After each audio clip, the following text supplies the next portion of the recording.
नमस्कार दोस्तों, मेरा नाम है उज्जवल और आप देख रहे हैं माई पाठशाला। आपने इस संकल्प बैच की सीरीज में आज मैं लेके आया हूं एक्टिव पैसिव वॉइस का दूसरा और आखिरी लेक्चर। आज आपका एक्टिव पैसिव वॉइस का चैप्टर पूरी तरीके से कंप्लीट हो जाएगा। आज की क्लास में मैं वो वाले सेक्शन कवर करने वाला हूं जिससे आपके जो है क्वालिटी क्वेश्चन बनते हैं। जो आपके वो 5% क्वेश्चन आते हैं ना, जिसमें थोड़ी परेशानी होती है या कभी कभी एक्टिव पैसिव वॉइस के एक आध क्वेश्चन गलत हो जाते हैं, तो आज की क्लास में मैं वो पूरा सेक्शन कवर कर दूंगा। आज की वीडियो शुरू से लेकर आखिरी तक देखिएगा और इसके बाद देखिएगा कि एक्टिव पैसिव वॉइस का कोई क्वेश्चन आपको कहीं पे प्री में हो, मेंस में हो, सीजीएल की बात करें, सीपीओ की बात करें, सीएचएसएल की बात करें, किसी एग्जाम में एक्टिव पैसिव वॉइस का कोई क्वेश्चन गलत नहीं होगा। सबसे पहले मैं संकल्प बैच की सीरीज के प्रोग्रेस की बात कर लूँ। इस संकल्प बैच की सीरीज जो हमारी 3 बजे आती है, तो जब मैं बात करता हूँ 3 बजे, तो 12 जून से स्टार्ट किया हुआ था। 12 जून से मैंने एक दिन भी मिस नहीं किया हुआ। कल लेक्चर आपके पास डिलीवर नहीं हो पाया, इसमें मेरी गलती नहीं है, किस्मत की गलती है। कल मैं 2-2 घंटे जो है शूट करता रहा। 4 घंटे मैंने मेहनत की। एक बार मेरा कैमरा का बैटरी खत्म हो गया, दूसरी बार जो है जो हमारा इधर स्टोरेज होता है रिकॉर्डिंग वाला, वो स्टोरेज ही लास्ट मोमेंट में खत्म हो गया, तो वो रिकॉर्डिंग नहीं आई। 4 घंटे मेहनत करने के बाद फ्रस्ट्रेट हो गया। फिर मैंने कहा कि चलो आज छोड़ दो, भगवान भी कह रहा है कि आज के दिन जो है बच्चों को रेस्ट ले लेने दो। मेरा तो रेस्ट हुआ नहीं, पर बच्चों को ही रेस्ट ले लेने दो। तो फिर आज ये है वीडियो मंडे के दिन मैं बना रहा हूँ। ये तकरीबन 1.5 घंटे के आसपास की वीडियो होगी और इसमें मैं कुछ 3-4 जो है चैप्टर्स बांट दूंगा। यूट्यूब में ये सेक्शन होता है ताकि जिस सेक्शन में आपको परेशानी हो रही हो सीधा आप जंप करके उस पर पढ़ाई कर सकें। इसकी जो पीडीएफ है 3:15 पे जो है आप लोगों को अपलोड होकर मिल जाती है और ये टेलीग्राम चैनल पे मिलती है। ये टेलीग्राम चैनल माई पाठशाला का टेलीग्राम चैनल है जो है, और इसका जो लिंक होगा वो कमेंट में पिन होगा और वीडियो के डिस्क्रिप्शन बॉक्स में होगा, वहाँ से इस्तेमाल करके आप उसको ज्वाइन कर लीजिएगा। हमारा नाउन चैप्टर जो है ये खत्म हो गया है। 2004 से 2024 पूरी तरीके से जो है कंप्लीट कर दिया है। जो है इसमें 2 क्लास मैंने कवर किया है। आर्टिकल पूरी तरीके से कंप्लीट कर दिया है, प्रोनाउन पूरी तरीके से कंप्लीट कर दिया है। ये 2004 से 2024 तक के सारे एग्जाम के क्वेश्चन के पैटर्न, रूल और क्वेश्चन सब मैंने कवर कर दिया। एक भी सिंगल क्वेश्चन छोड़ा नहीं है। प्रीपोजिशन की एक क्लास कवर कर दी है मैंने। बहुत सारे बच्चे बोल रहे थे कि सर वो कैप कब पढ़ाओगे, वो कैप कब पढ़ाओगे। तो मैंने जो वन वर्ड सब्सटीट्यूशन है उसका 200 हार्डेस्ट वन वर्ड सब्सटीट्यूशन छांट लिया है। उसकी क्लास इस क्लास के बाद डिलीवर करने वाला हूँ। आज आपका एक्टिव पैसिव वॉइस पूरी तरीके से कंप्लीट हो जाएगा। पैराजंबल की बात करूँ, पैराजंबल में मैंने 2 लेक्चर डिलीवर किया हुआ है। वो 2 लेक्चर से ही आपका पूरा का पूरा प्री के एग्जाम सारे क्लियर हो जाएंगे। जो है 2 लेक्चर और डिलीवर करूंगा, वो बाद में डिलीवर करूंगा। तो ये जो अपना संकल्प बैच है, ये किसी भी पेड बैच से कहीं ज़्यादा मेहनत करके मैं प्रिपेयर कर रहा हूँ। और ये 31 जुलाई से, इसका जो डेडलाइन है वो 12 जून को स्टार्ट किया था हमने और ये 31 जुलाई को क्लोज कर दिया जाएगा। ये वो टारगेट है। हो सकता है मैं इसके पहले ही क्लोज कर दूं। कई बार क्या है कि थोड़ा बहुत और रिवीजन का समय मिल जाएगा, लेकिन आप कोशिश कीजिए कि हर रोज मेरी क्लास के साथ रिवाइज करते हुए चलिए। इसके बाद दोबारा रिवीजन की जरूरत ना पड़े। मतलब जैसे जैसे मेरी क्लास जा रही है वैसे वैसे आप रिवाइज करते हुए चलिए। दिन में क्योंकि इंग्लिश का वेटेज बहुत ज़्यादा है, तो 2.5 से 3 घंटे आप इंग्लिश को दीजिए। इससे कम अगर आप इंग्लिश पढ़ रहे हैं, मुझे लग रहा है कि आप बेवकूफ़ी कर रहे हैं। मतलब इतना समय तो आपको देना ही देना चाहिए इंग्लिश के लिए, क्योंकि प्री के साथ मेंस में इसका वेटेज बहुत ज़्यादा है। तो इंग्लिश को अगर 2.5-3 घंटे समय नहीं दे रहे हैं तो आप अपने साथ जस्टिस नहीं कर रहे हैं। अगर आपको रैंक बनाना है तो 3 घंटे तो आपको इंग्लिश पढ़ना पड़ेगा। अब आज की क्लास और आगे लेके चलूँ उसके पहले मैं बता दूं कि मैंने शनिवार को कुछ बड़े अनाउंसमेंट किए थे, कुछ बड़ी जिम्मेदारियां थी मैंने। तो जो 2026-27 की तैयारी कर रहे थे, तो बच्चों ने बोला था कि सर एक बैच ला दो जो बिल्कुल जीरो से हो, क्योंकि जो अभी आप संकल्प बैच में पढ़ा रहे हो वो मुझे बड़ा पसंद आ रहा है, लेकिन बहुत जो बेसिक्स है वो भी हमारी कमज़ोर है। जैसे मुझे वर्ड, फ्रेज, क्लॉज इनकी जानकारी सही से नहीं है। और अगर मैं बात करूँ सिंपल, कंपाउंड, कॉम्प्लेक्स सेंटेंस की जानकारी नहीं है। तो सर जब तक इनकी जानकारी नहीं हो जाएगी तब तक सर ग्रामर उतनी अच्छे से समझ में नहीं आता। वैसे क्वेश्चन तो सारे आपकी इस सीरीज से क्रैक हो जा रहे हैं, लेकिन अगर बेसिक से कवर कर ले तो 2026-27 के लिए हमारे पास समय है। तो इसको प्लान करके एक डिटेल्ड कोर्स लेके आया हूँ मैं, जो 1 जुलाई से स्टार्ट करूँगा बैच जो है। और ये इसकी जो फीस है वो मैंने ऐसे कुछ प्लान कर रखा है कि 24 जून तक जो है आप 699 में जो है एडमिशन ले सकते हो। जो है इसकी 2 दिन और मैंने डेट बढ़ा दी है, 31 जून तक 899 में, और 1299 रुपये चार्ज करूंगा 1 जुलाई जब बैच स्टार्ट हो जाएगा। तो कुछ बच्चे पूछ सकते हैं सर फीस का वेरिएशन क्यों। ये जो गुरु दक्षिणा है, ये गुरु दक्षिणा भरोसे वाली बात है। जो बच्चा ज़्यादा जल्दी भरोसा कर रहा है मेरे ऊपर, उससे गुरु दक्षिणा कम चार्ज कर रहा हूँ। जो लेट भरोसा करेगा जो है वो, उससे गुरु दक्षिणा थोड़ी ज़्यादा चार्ज करूँगा मैं। और वैसे भी अगर मैं आपको इस फीस में अच्छे से आपका इंग्लिश ग्रामर पढ़ा दूँ तो मुझे लगता है कि बहुत जायज़ फीस है। 1299 रुपये कोई बड़ी फीस नहीं है। अभी गर्लफ्रेंड को घुमाने चले जाओगे, इससे ज़्यादा पैसे खर्च करके चले आओगे, फिर नहीं कहोगे कि सर पैसे खर्च हुए हैं। ठीक है। और जिन बच्चों की ग्रामर थोड़ी ठीक है उसके लिए संकल्प बैच की जो सीरीज चल रही अपने आप में मोर देन परफेक्ट है। किसी बैच को ज्वाइन करने की जरूरत नहीं है। आप संकल्प बैच से अपना पूरा ग्रामर पूरा कर सकते हो। 2026-27 की तैयारी कर रहे हो तो आप इसको ज्वाइन कर लो। ये बहुत डिटेल और बहुत कॉम्प्रिहेंसिव कोर्स रहने वाला है। इसके बाद एक बैच मैंने अभी अनाउंस किया है स्पेशली संकल्प बैच की सीरीज को फॉलो करने वाले बच्चों के लिए। मैंने जो सीजीएल मेंस का बैच है ये उज्ज्वल 135 जो है इसको अभी लॉन्च कर दिया है। अभी लॉन्च करने के बाद इसकी जो फीस है, मैं जैसे ही ये प्री का एग्जाम खत्म हो जाएगा उसके एक दिन बाद से ये उज्ज्वल 135 स्टार्ट करने वाला हूँ क्लासेस की लेने के लिए, और उस टाइम पे इसकी जो फीस होगी मेरी वो 1499 होगी। 1499 इसलिए मैं फीस रख रहा हूँ क्योंकि जो बच्चे संकल्प बैच की सीरीज को फॉलो कर रहे हैं, ये संकल्प बैच की सीरीज के बाद वो 40 के ऊपर स्कोर करके आएंगे। जब उनका स्कोर बन जाएगा वो किसी और से पढ़ाना नहीं चाहेंगे, तो मैं थोड़ी उनसे गुरु दक्षिणा चार्ज करूंगा क्योंकि संकल्प बैच पूरी तरीके से फ्री पढ़ा रहा हूँ, तो मैं इसमें मैं फीस चार्ज करूंगा। लेकिन जो बच्चे ऐसे हैं, मैंने बैच अभी अनाउंस किया कि जो बच्चे मेरे को शुरू से मेरे ऊपर भरोसा कर रहे हैं उनसे मैं गुरु दक्षिणा थोड़ा कम चार्ज करना चाहता हूँ। तो अगर आपको ये सीरीज पसंद आ रही है और मेंस तक आप मेरे साथ चलने वाले हो, तो आपके लिए जो है जो फीस है 200 रुपये है। ये 31 जून तक अगर आप इस बैच में एडमिशन लेते हो तो 200 रुपये की फीस में आप एडमिशन ले सकते हो। और 31 जून से लेके जब तक प्री का एग्जाम चल रहा है, थोड़ा देर करोगे तो गुरु दक्षिणा थोड़ी बढ़ा दूंगा मैं। और अगर एग्जाम के बाद स्कोर करने के बाद जो है अगर आप फिर डिसाइड करोगे कि नहीं ठीक है आपको मेरे साथ ही पढ़ाई करनी है, तो फीस मैं 1499 चार्ज करूंगा। फिर मैंने ये जो संकल्प बैच बड़ी मेहनत के साथ पढ़ाया आपको, इसकी फीस इंक्लूड करके भी मेंस में चार्ज करूंगा। तो ये मेरी फीस रहने वाली है। मैं डायरेक्ट आपके साथ कनेक्टेड रहूंगा। जो है इस बैच में एडमिशन चल रहा है, बच्चे खूब ठीक से एडमिशन ले रहे हैं। अगर इसमें आपको एडमिशन लेना है तो मैं आपको बता देता हूँ, ये ऐप पे जाके एडमिशन नहीं ले पाएंगे। इसकी लिंक डायरेक्टली जो है आपको यहीं पे मिल जाएगी। जो है मैंने कल के दिन तक इस पे फीस सिर्फ 100 रुपये चार्ज किया था, अब इसकी फीस थोड़ी सी बढ़ा दी है। अब आपको जो है 200 रुपये मुझे पे करने पड़ेंगे जो है। और ये उज्ज्वल निर्मारा बैच का लिंक है, आप यहाँ से जाके एडमिशन लेंगे। एडमिशन लेने के बाद आपको इस नंबर पे मैसेज करना होगा कि सर मैंने जो है एडमिशन ले लिया है, पेमेंट जो है पेमेंट का स्क्रीनशॉट अब मुझे भेजना पड़ेगा। ये मेरा पर्सनल नंबर है, इस पर आप मुझे मैसेज कर सकते हैं किसी भी परेशानी के लिए। मैं ना एक प्राइवेट ग्रुप बना रहा हूँ जिसमें वन वे कन्वर्सेशन होगा, जिस मैं अपनी बात आप तक पहुंचा पाऊंगा। अगर आपको कोई बात मुझसे कहनी है तो ग्रुप में नहीं कहोगे, मेरा नंबर है, आप डायरेक्टली मेरे को मैसेज कर सकते हो। तो इस ग्रुप के माध्यम से मैं आप सारे बच्चों को एक साथ कनेक्टेड रखूंगा और साथ में जो है अपनी जो इन्फॉर्मेशन है वो सीधे सीधे डायरेक्टली जो है सिंगल क्लिक पे आपको शेयर कर पाऊंगा। तो इन सब चीज़ों के लिए ग्रुप बना दिया गया है। आप जो है डायरेक्टली ग्रुप ज्वाइन नहीं कर सकते, एडमिशन लेने के बाद ही आपको ग्रुप ज्वाइन करने का मौका मिलेगा। अब चलिए आज की क्लास की बात करते हैं, अगर ये बात हो गई हो तो बैच से रिलेटेड। अब बात करते हैं एक्टिव पैसिव वॉइस में। अगर मैं जिन बच्चों ने क्लास 1 नहीं देखा है, जिनकी बेसिक्स थोड़ी अच्छी नहीं है, तो क्लास 1 जरूर देख लें। क्लास 1 हर चीज़ मतलब सीक्वेंस से देखेंगे तो ज़्यादा आपको अच्छे से समझ में आएगा। अगर एक्टिव पैसिव वॉइस की बात करें तो देखो कुछ इंपॉर्टेंट चीज़ें हैं जो आज की क्लास में कवर करना है। सबसे पहले इंट्रोगेटिव सेंटेंस को कवर करना है। मैं इंट्रोगेटिव सेंटेंस की अगर बात करूँ तो इंट्रोगेटिव के सेंटेंस जो क्रैक होते हैं वो वर्ब देख के क्रैक हो जाते हैं। वर्ब कि एक्टिव का वर्ब क्या होता है, पैसिव का वर्ब क्या होता है, बस वर्ब देखकर क्रैक हो जाते हैं, देखकर क्रैक। इसमें सिर्फ हु वाले जो क्वेश्चन आते हैं ये थोड़े से ट्रिकी होते हैं, ये थोड़े से ट्रिकी होते हैं। हु वाले जो क्वेश्चन होते हैं थोड़े से ट्रिकी होते हैं, बाकी कोई क्वेश्चन और ट्रिकी नहीं होता है।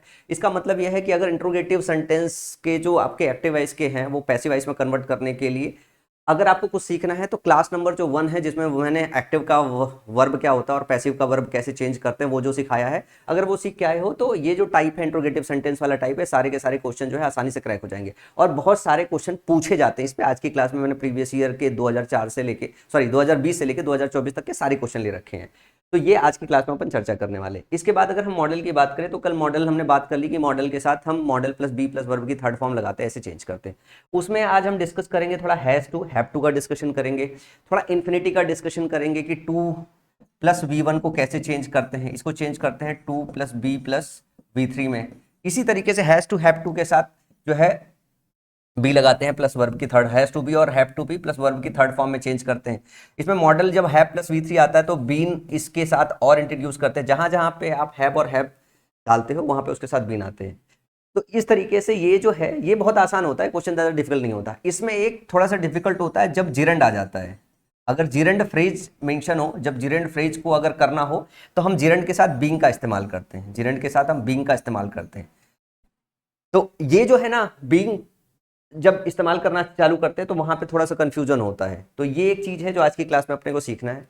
इसके बाद बात करूं तो इंपरेटिव सेंटेंस है, थोड़ा सा सीखना है, बस थोड़ा सा ध्यान से सीखना है कि इंपरेटिव सेंटेंस होता है विथ ऑब्जेक्ट, विदाउट ऑब्जेक्ट और मोरल ऑब्लिगेशन। ये 3 टाइम में बांट के हम इंपरेटिव सेंटेंस को जो है पैसिव वॉइस में कन्वर्ट करते हैं। इसके बाद जो सबसे डिफिकल्ट आता है वो ये आता है सेंटेंस विद 2 फाइनाइट वर्ब्स। और सेंटेंस में एक ऐसी बात होता है कि एक सेक्शन एक्टिव सेक्शन होता है, दूसरा सेक्शन पैसिव सेक्शन होता है, तो उसमें बड़ा कंफ्यूजन होता है। तो मोटा मोटा आज की क्लास में ये कवर करना है। तो मैं जो ये वीडियो है इसके चैप्टर्स बना दूंगा। इंट्रोगेटिव सेंटेंस का एक चैप्टर बना दूंगा, मॉडल्स का एक चैप्टर बना दूंगा जिसमें इन्फिनिटी, जिरंड ये सारे के सारे आ जाएंगे जो है इंक्लूड करके।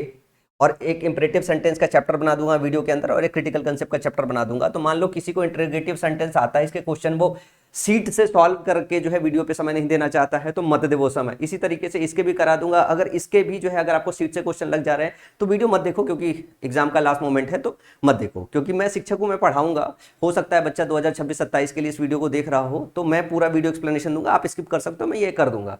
इसके बाद अगर इंपरेटिव सेंटेंस है तो इसको भी इसी तरीके से बना दूंगा, और क्रिटिकल कंसेप्ट वाले सेक्शन है इसको भी इसी तरीके से बना दूंगा। तो सबसे पहले अपन क्या करेंगे, सबसे पहले अपन चलेंगे आगे की तरफ, ठीक है ना। और मैं आपको इंट्रोगेटिव सेंटेंस समझाऊं उसके पहले एक क्वेश्चन आया था, पहले मैं वो समझा दूं। ये क्वेश्चन है, गलती से इसमें कई बार होता है ना शिक्षक की जुबान स्लिप हो जाती है, वो सब कुछ पढ़ा आपको सही रहा है और गलती से ऑप्शन गलत टिक कर जाता है। तो ये क्वेश्चन आया था, कुछ दो बच्चों ने नीचे कमेंट सेक्शन में मेंशन किया था कि गलती से आपको गलत टिक हो गया था सर। तो आपको पता है कि जब हम बात करते हैं हैड बीन और वर्ब की third form, had been plus verb की थर्ड फॉर्म, तो ये पैसिव स्ट्रक्चर होता है। क्या होता है, ये पैसिव स्ट्रक्चर होता है। इसका जो एक्टिव स्ट्रक्चर होता है वो हैड के साथ वर्ब की थर्ड फॉर्म होता है। ये बहुत सिंपल सा क्वेश्चन था जिसमें जो ऑप्शन बी दिया हुआ है, क्योंकि यहाँ पर आपका हैड बीन प्लस वर्ब की थर्ड फॉर्म था, सिर्फ हैड इनवाइटेड आपको कन्वर्ट करना था, ऑप्शन बी दिया हुआ था। बहुत आसान सा क्वेश्चन था, क्वेश्चन डिफिकल्ट एकदम नहीं था। तो कई बार बच्चे क्या होते हैं नीचे कमेंट सेक्शन में मेंशन कर जाते हैं, और कई बार बच्चे ऐसे होते हैं जिनको समझ में आता है कि सर की जुबान स्लिप हो गई, कोई बात नहीं, कमेंट सेक्शन में मेंशन करने की जरूरत नहीं है। लेकिन बच्चा मेंशन कर देना चाहिए। अगर मान लो किसी शिक्षक से कोई कंसेप्चुअली कोई गलती हो जाए, ऐसा नहीं है कि शिक्षक से कोई गलती नहीं होती, होती है, तो जब आप उसे मेंशन कर दोगे तो शिक्षक उसे करेक्ट कर लेगा। क्योंकि ये जो वीडियो है बहुत कमजोर बच्चा भी देख रहा होता है, अगर उसका करेक्शन नहीं हुआ तो कमजोर बच्चा उस हर बात को सच मान लेता है।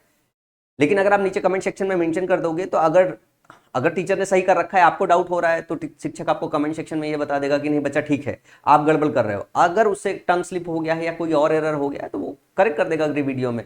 तो ये जो करेक्शन था इसमें टंग स्लिप था कि कई बार क्या होता है, जैसे रोशनी पड़ रही, इधर से रोशनी पड़ रही, उधर से रोशनी पड़ रही, उधर से रोशनी पड़ रही, अब हैड बीन की जगह मैंने इसे हैज बीन बोल दिया और फिर उस हिसाब से ऑप्शन क्लिक करके निकल गए, वो एक बड़ी दिक्कत होती है। तो ऑप्शन कई बार मतलब अलग अलग केसेस में हो जाता है। और कई बार ऐसा हो गया कि हम समझा सब कुछ रहे हैं, पता चल रहा है कि हैड इनवाइटेड ले लिया और हम सिर्फ वर्ब से कर रहे हैं, तो यहाँ पे हैड बीन इनवाइटिंग इस तरीके का कुछ उल्टा सीधा देख के टिक कर लिया, तो कुछ ना कुछ ऐसा हो जाता कभी कभी।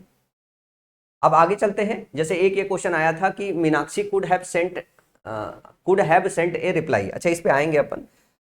सबसे पहले इंट्रोगेटिव सेंटेंस की तरफ चलते हैं। ये एक दो क्वेश्चन है, देख लीजिए समझाने लायक। पहले तो पहले समझा देता हूँ, we have to say little in this matter, और अगला है जो है हाँ ठीक है। तो मैं यहाँ पे आपको समझा देता हूँ। जैसे जब model plus have plus V3 अगर आए, model plus have plus V3 आए, ये मॉडल हो गया, ये प्लस हैव प्लस हो गया, ये V3 हो गया। तो आपको बस ये याद रखना, जहां जहां हैज हैव हैड आता है, जहां जहां हैज हैव हैड आता है, अगर वो मॉडल के साथ आता है, कैन कुड के साथ आता है, तो ध्यान रखिए इसके साथ हमेशा बीन जोड़ते हैं हम, पैसिव वॉइस में हमेशा बीन जोड़ते हैं, प्लस वर्ब की थर्ड फॉर्म लगाते हैं। तो जहां ऑप्शन में इसके साथ दिया हो बीन, वही वाला ऑप्शन सही होगा, बाकी कोई ऑप्शन सही नहीं होगा। तो कुड हैव यहाँ पे बी दिया हुआ है, कुड हैव बीन यहाँ पे दिया हुआ है, कुड हैव बीन यहाँ पे दिया हुआ है, यहाँ पे सेंट दिया हुआ है, यहाँ पे सेंट दिया हुआ है, तो वर्ब की हमेशा थर्ड फॉर्म इस्तेमाल करते हैं। तो could have been send, sent, sent होता है, तो sent is the third form, तो ऑप्शन बी यहाँ पे करेक्ट हो जाएगा। अगर हैज टू हैव टू की बात करें, अगर हैज टू और हैव टू की बात करें, तो इसके साथ हम क्या लगाते हैं, इसके साथ आप बी जोड़ते हैं प्लस वर्ब की थर्ड फॉर्म, इसके साथ बी जोड़ते हैं प्लस वर्ब की थर्ड फॉर्म। जैसे we have to say little in this matter, a little in this matter लिखा हुआ ना, तो यहां पे ध्यान से देखो, in this matter little must be said, little is to be said, और यहाँ पे हैव टू लिखा हुआ है ना, तो ध्यान से देखो किस ऑप्शन में हैज टू बनाया हुआ है। यहाँ पे या तो हैज टू बनाएगा या तो हैव टू बनाएगा, तो लिटिल के साथ has to be said in this matter, तो क्या आएगा, little has to be said in this matter. तो हैज टू हैव टू का क्या बनता है, has to be have to be बनता है, तो यहाँ पे has to plus be plus verb की थर्ड फॉर्म बन गई है। इसमें किसी भी बच्चे को ना डाउट ही नहीं होता, बस उसको याद रहना है कि हैज टू को हैव टू को कैसे कन्वर्ट करते हैं पैसिव में। हैज टू को हैव टू को पहले बी लगाते हैं प्लस वर्ब की थर्ड फॉर्म लगा के क्वेश्चन को क्रैक करते हैं। तो इस क्वेश्चन में एक्चुअली कोई दम नहीं है अगर खाली आपको वर्ब चेंज करने आता है। एक क्वेश्चन आया हुआ था आपके एसएससी सीजीएल प्री के एग्जाम में, select the sentence that is expressed in passive voice. अब आपको ये बताना है चार ऑप्शन देके, मतलब इस तरीके का जब क्वेश्चन बनाएगा तब आपको सोचना पड़ जाएगा, तब आपको एक्चुअल ग्रामर की समझ होनी चाहिए कि चार ऑप्शन दिया हुआ, इसमें आपको ये पहचानना है कि सेंटेंस एक्टिव वॉइस में या सेंटेंस पैसिव वॉइस में है। तो जब मैं आपको पढ़ा रहा हूं तो मैंने आपको बताया कि आपको क्या करना है, एक्टिव का वर्ब आपको पता होना चाहिए और पैसिव का वर्ब पता होना चाहिए, पैसिव का वर्ब पता होना चाहिए। सबसे ज्यादा कंफ्यूजन पता कहाँ होता है? सबसे ज्यादा कंफ्यूजन होता है जो मेरे अपने समय में हो रहा था, वो मुझे इज आर और एम के साथ हो रहा था। ठीक है ना, इज आर एम के साथ हो रहा है। तो ध्यान रखिएगा, इज आर एम के साथ वर्ब की जब आईएनजी फॉर्म आए, इज आर एम के साथ जब वर्ब की आईएनजी फॉर्म आए, तो ये जो होता है ये क्या होता है? एक्टिव वॉइस में होता है। ये होता है एक्टिव वॉइस में। और क्या होता है? ये हेल्पिंग वर्ब होता है। उस केस में ये हेल्पिंग वर्ब होता है एक्टिव वॉइस का। लेकिन इज आर एम के साथ इसमें अगर मैं वॉज वर्ब भी जोड़ लूं तो सेम ही फॉलो करता है। वॉज वर्ब भी जोड़ लूं तो इसके साथ अगर वर्ब की थर्ड फॉर्म आए तो ये क्या होता है? ये पैसिव स्ट्रक्चर में होता है। कैसा होता है? पैसिव स्ट्रक्चर में होता है। और अगर is are am was verb के बाद, is are am was verb के बाद कोई मेन वर्ब भी ना आए तो यही मेन वर्ब की तरह काम करता है, जिसको एक्चुअली लिंकिंग वर्ब कहते हैं। इसके बाद आप देखोगे या तो एग्जेक्टिव आएगा या तो कोई नाउन आएगा। ये लिंकिंग वर्ब के चैप्टर में हम लोग पढ़ते हैं। तो ये एक बात है जो आपको स्पेशली ध्यान रखनी पड़ती है पहचानते वक्त। बाकी सबको आसानी से आप पहचान जाते हो। अब जैसे यहां पे ध्यान से देखो तो वर्ब देखना पड़ेगा। I prefer tea to coffee, मैं प्रिफर करता हूं टी टू कॉफी। तो आई प्रिफर लिखा हुआ है, यहां पे सब्जेक्ट दिया हुआ है, वर्ब की थर्ड फॉर्म नहीं है। अगर वर्ब की थर्ड फॉर्म नहीं है तो ये क्या है? एक्टिव वॉइस है। एक्टिव वॉइस है। क्या पूछा है? Select the sentence that is expressed in passive voice. सबसे बड़ी बात यह है कि आप जब भी पैसिव स्ट्रक्चर लेते हो तो पैसिव स्ट्रक्चर में वर्ब की थर्ड फॉर्म इस्तेमाल होती है। चिल्ड्रन आर पार्टिसिपेटिंग, अब आर पार्टिसिपेटिंग है तो ये एक्टिव वॉइस है। क्या है? ये एक्टिव वॉइस है। अगला है सी स्केचेस ब्यूटीफुली, ये VSEIES है। इसका ये मतलब है ये किस में? ये भी एक्टिव वॉइस में है। एक्टिव वॉइस में है। आप यहाँ पे देखो डिलीवर्ड है, ठीक है ना। The consignment was delivered, was के साथ जो है वर्ब की जब थर्ड फॉर्म इस्तेमाल होती है, वॉज वर्ब के साथ या इज आर एम के साथ, तो ये क्या होता है? ये पैसिव स्ट्रक्चर का वर्ब होता है। तो सही ऑप्शन क्या हो जाएगा? सही ऑप्शन ऑप्शन नंबर डी हो जाएगा। अगर इस तरीके का क्वेश्चन आपके प्री में अगर बनाया जाने लगे तो क्वेश्चन बहुत क्वालिटी वाला बनाया जा सकता है। लेकिन प्री में मतलब ऐसा नहीं होता कि एग्जामिनर बहुत डिफिकल्ट आपसे बनाना चाहता है। अब आते हैं हम इंट्रोगेटिव सेंटेंस पे। इंट्रोगेटिव सेंटेंस को सबसे पहले मैं बता दूं, इंट्रोगेटिव सेंटेंस की कुछ बातें ध्यान रखो। इंट्रोगेटिव सेंटेंस कैसे क्रैक करना है? आपको वर्ब चेक करना है। वर्ब चेक करना है कि पैसिव का वर्ब क्या है, एक्टिव वर्ब का वर्ब क्या है। 99% जो क्वेश्चन है सिर्फ इसी को देख के सॉल्व हो जाएंगे। लेकिन कैसे कन्वर्ट किया जाता है, एक बार बेसिक स्ट्रक्चर समझा देता हूं। जैसे इंट्रोगेटिव सेंटेंस जो है एक्टिव वॉइस में दो तरीके से बनते हैं। एक होता है जब हेल्पिंग वर्ब से बनाते हो और एक होता है जो आप WH वर्ड से बनाते हो। तो जब हेल्पिंग वर्ब से बनाते हो तो कुछ स्ट्रक्चर ऐसा होता है, पहले हेल्पिंग वर्ब लेते हो, फिर सब्जेक्ट लेते हो, फिर मेन वर्ब लेते हो, फिर ऑब्जेक्ट लेते हो और फिर क्वेश्चन मार्क लगाते हो। इसको अगर पैसिव स्ट्रक्चर में अगर कन्वर्ट करना हो तो ये जो हेल्पिंग वर्ब एक्टिव वॉइस का है, अब इसकी जगह आप पैसिव वॉइस का हेल्पिंग वर्ब लेते हो। पैसिव वॉइस का हेल्पिंग वर्ब लेते हो। यहां वाला जो ऑब्जेक्ट है ये ले आके यहाँ पे सब्जेक्ट बनाते हो, ठीक है ना। और ध्यान से रहे, और यहाँ वाला जो सब्जेक्ट है वो ले आके इधर पे ऑब्जेक्ट बनाते हो, वहां पे ले जाके ऑब्जेक्ट बनाते हो। तो मैं इसको लिख देता हूं, ये एक्चुअली दो अलग अलग सेंटेंसेस, नॉट के साथ, विदाउट नॉट के साथ। तो ये हेल्पिंग वर्ब अगर एक्टिव वॉइस का है, ये एक्टिव वॉइस का है, तो यहां पे आप हेल्पिंग वर्ब लोगे, अब कैसा लोगे? पैसिव वॉइस का लोगे। प्लस ये वाला जो ऑब्जेक्ट है, इधर वाला जो ऑब्जेक्ट है इधर लेके आओगे यहाँ पे ऑब्जेक्ट, ठीक है। इस ऑब्जेक्ट को जब इधर ले आओगे, जो मेन वर्ब है, ये मेन वर्ब की अब यहाँ पे V3 फॉर्म आ जाएगी। इसके बाद इधर लगाओगे बाई, फिर इधर लगाओगे सब्जेक्ट और यहाँ पे लगाओगे क्वेश्चन मार्क। तो एक्टिव वॉइस में अगर सेंटेंस इंट्रोगेटिव में है तो पैसिव वॉइस में भी सेंटेंस इंट्रोगेटिव में ही रहेगा।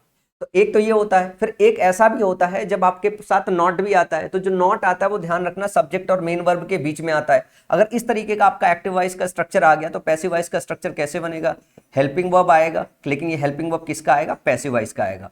फिर आएगा आपका सब्जेक्ट, और ये वाला सब्जेक्ट क्या आएगा? ये आएगा आपका ऑब्जेक्ट। यहाँ पे ले आके ऑब्जेक्ट रखोगे, फिर यहाँ पे ध्यान से देखो नॉट है, नॉट रखोगे। फिर उसके बाद आपका आएगा जो है मेन वर्ब, और मेन वर्ब की जगह क्या आएगा? V3 आएगा। V3 आएगा प्लस बाई लगाओगे और फिर क्या लगाओगे? सब्जेक्ट लगा दोगे जो इधर वाला है घुमा के, और फिर क्वेश्चन मार्क लगा दोगे। एक ये होता है जब वर्ब से स्टार्ट होता है, दूसरा होता है जब WH वर्ड से स्टार्ट होता है। जब WH वर्ड से स्टार्ट होता है तो WH वर्ड आगे लगे रहते हो, लगे रहने देते हो दोनों केस में। WH वर्ड से कोई बना है तो WH वर्ड जो है हेल्पिंग वर्ब के आगे रख देते हो, बस यही स्ट्रक्चर होता है। जैसे दो एग्जांपल है, इसको आप कन्वर्ट कर सकते हो। जैसे मैं बोलूँ हेल्पिंग वर्ब के साथ बना हुआ है, ये आपका हेल्पिंग वर्ब है, ये आपका जो है सब्जेक्ट है, ये आपका मेन वर्ब है, और ये आपका क्या है? ऑब्जेक्ट है। ये आपका ऑब्जेक्ट है। अगर मैं बोलूँ इसको पैसिवाइज बनाना है तो इस हेल्पिंग वर्ब को विल बी में कन्वर्ट करते हो, तो फिर से विल लगाओगे और जो बी आता है वो इस ऑब्जेक्ट के बाद आएगा। विल द रिजल्ट्स बी, और फिर ये वर्ब है आपका, इसका थर्ड फॉर्म रखोगे अनाउंस्ड, अनाउंस्ड बाई, और फिर ये जो दे लिखा हुआ है इसको ऑब्जेक्ट की जगह ले जाओगे तो प्रोनाउन ऑब्जेक्टिव केस में आ जाएगा, देन क्वेश्चन मार्क लगा दोगे। अगर डब्ल्यू एच वर्ड से कोई चीज स्टार्ट है तो सबसे पहले डब्ल्यू एच वर्ड रखोगे वाई, उसके बाद हेल्पिंग वर्ब लाओगे, डिड का किस में कन्वर्ट होता है, वॉज वर्ब में, तो यू के हिसाब से क्या आएगा, यू के हिसाब से वर आएगा, वाई वर यू, फिर वर्ब की थर्ड फॉर्म पनिश्ड, और नॉट है तो यहाँ पे यू और पनिश्ड के बीच में, मतलब ये इसका जो पैसिव का सब्जेक्ट बनेगा और जो मेन वर्ब होगा, एक्चुअली जो नॉट होता है वो मेन वर्ब के पहले आता है, तो या why were you not punished by her, ये आपका करेक्ट हो जाएगा। लेकिन जो आपके एग्जाम में क्वेश्चन आता है वो ऐसा नहीं आता है कि इसको पैसिव वॉइस में कन्वर्ट करो, ये हम लोग 9वीं कक्षा में जब पढ़ते हैं तभी हमको सिखाया जाता है कन्वर्जन, और बोर्ड्स एग्जाम में हमको कन्वर्जन करना रहता है। जबकि अगर हम बात करें आपके एग्जाम में, कॉम्पिटेटिव एग्जाम में, तो आपको ऑप्शन दिए रहते हैं, ऑप्शन में खाली वर्ब चेक करना होता है। अब बात करते हैं कि एक्चुअल जो डाउट आता है वो डाउट कहाँ पे आता है, वो डाउट आता है आपको हु, हुम और व्हाट में, हु, हुम और व्हाट में। इसके लिए क्या करना है, कुछ कीवर्ड्स याद रखना है कि हु जो कन्वर्ट किया जाता है ये दो तरीके से कन्वर्ट किया जाता है। हु कन्वर्ट किया जाता है एक बाई हुम से, और एक कन्वर्ट किया जाता है हु से। तो जब हु से कन्वर्ट किया जाता है तो ध्यान रखिएगा कि आखिरी में जो है जो वर्ब की थर्ड फॉर्म आती है, जो मेन वर्ब होती है, इसके बाद आप बाई लगाते हो, ये यहां से खत्म होता है, हु से स्टार्ट होता है और यहां पे खत्म होता है। बस इतनी बात आपको ध्यान रखनी है। बाकी जो स्ट्रक्चर है, बाकी स्ट्रक्चर में आपको खाली वर्ब चेक करना है कि कौन से टेंस में दिया हुआ इंट्रोगेटिव सेंटेंस, उसका वर्ब कैसे बदलता है। व्हाट के केस में as usual W H word की तरह काम करता है, और हुम के केस में ये हु से चेंज होता है। किससे चेंज होता है, हुम जो बदल जाता है वो हु में बदल जाता है। जब हुम से कोई आता है आपका सेंटेंस तो उसका जो पैसिव वॉइस बनाते हैं वो हु से बनाते हैं, बस आपको इतना याद रखना है, ये डब्ल्यू एच वर्ड चेंज हो जाता है, ये डब्ल्यू एच वर्ड चेंज हो जाता है पैसिव वॉइस बनाते वक्त। अब ये जो है तीनों मैं आपको होमवर्क दे रहा हूं, ये तीनों आप होमवर्क में कर लेना। अच्छा चलो करा देता हूं, कुछ बच्चे होंगे हो सकता है ना भी कर पाए, और जिन बच्चों को ये चीज आता है इस सेक्शन को वो स्किप कर लें। मैं पूरा पढ़ा रहा हूं, आप इस सेक्शन को स्किप करके डायरेक्ट जो है पांचों सेक्शन में जो चीज आपको देखनी है वो आप देख सकते हो। इसके बाद अगर मैं हु को करूं तो एक बार हम बाई होम से बनाएंगे और एक बार बनाएंगे हम हु से। बाई होम फिर ऑब्जेक्ट आता है और ये रूट है, तो बाई होम के बाद आएगा वर, ये V2 है ना, तो वॉज वर से बनेगा, तो बाई होम दिस बुक के लिए आएगा was, by home was this book, object हो गया, फिर वर्ब की थर्ड फॉर्म रिटन, रिटन और क्वेश्चन मार्क। जब हम हु लगाएंगे तो हु के बाद फिर से आएगा was, who was this book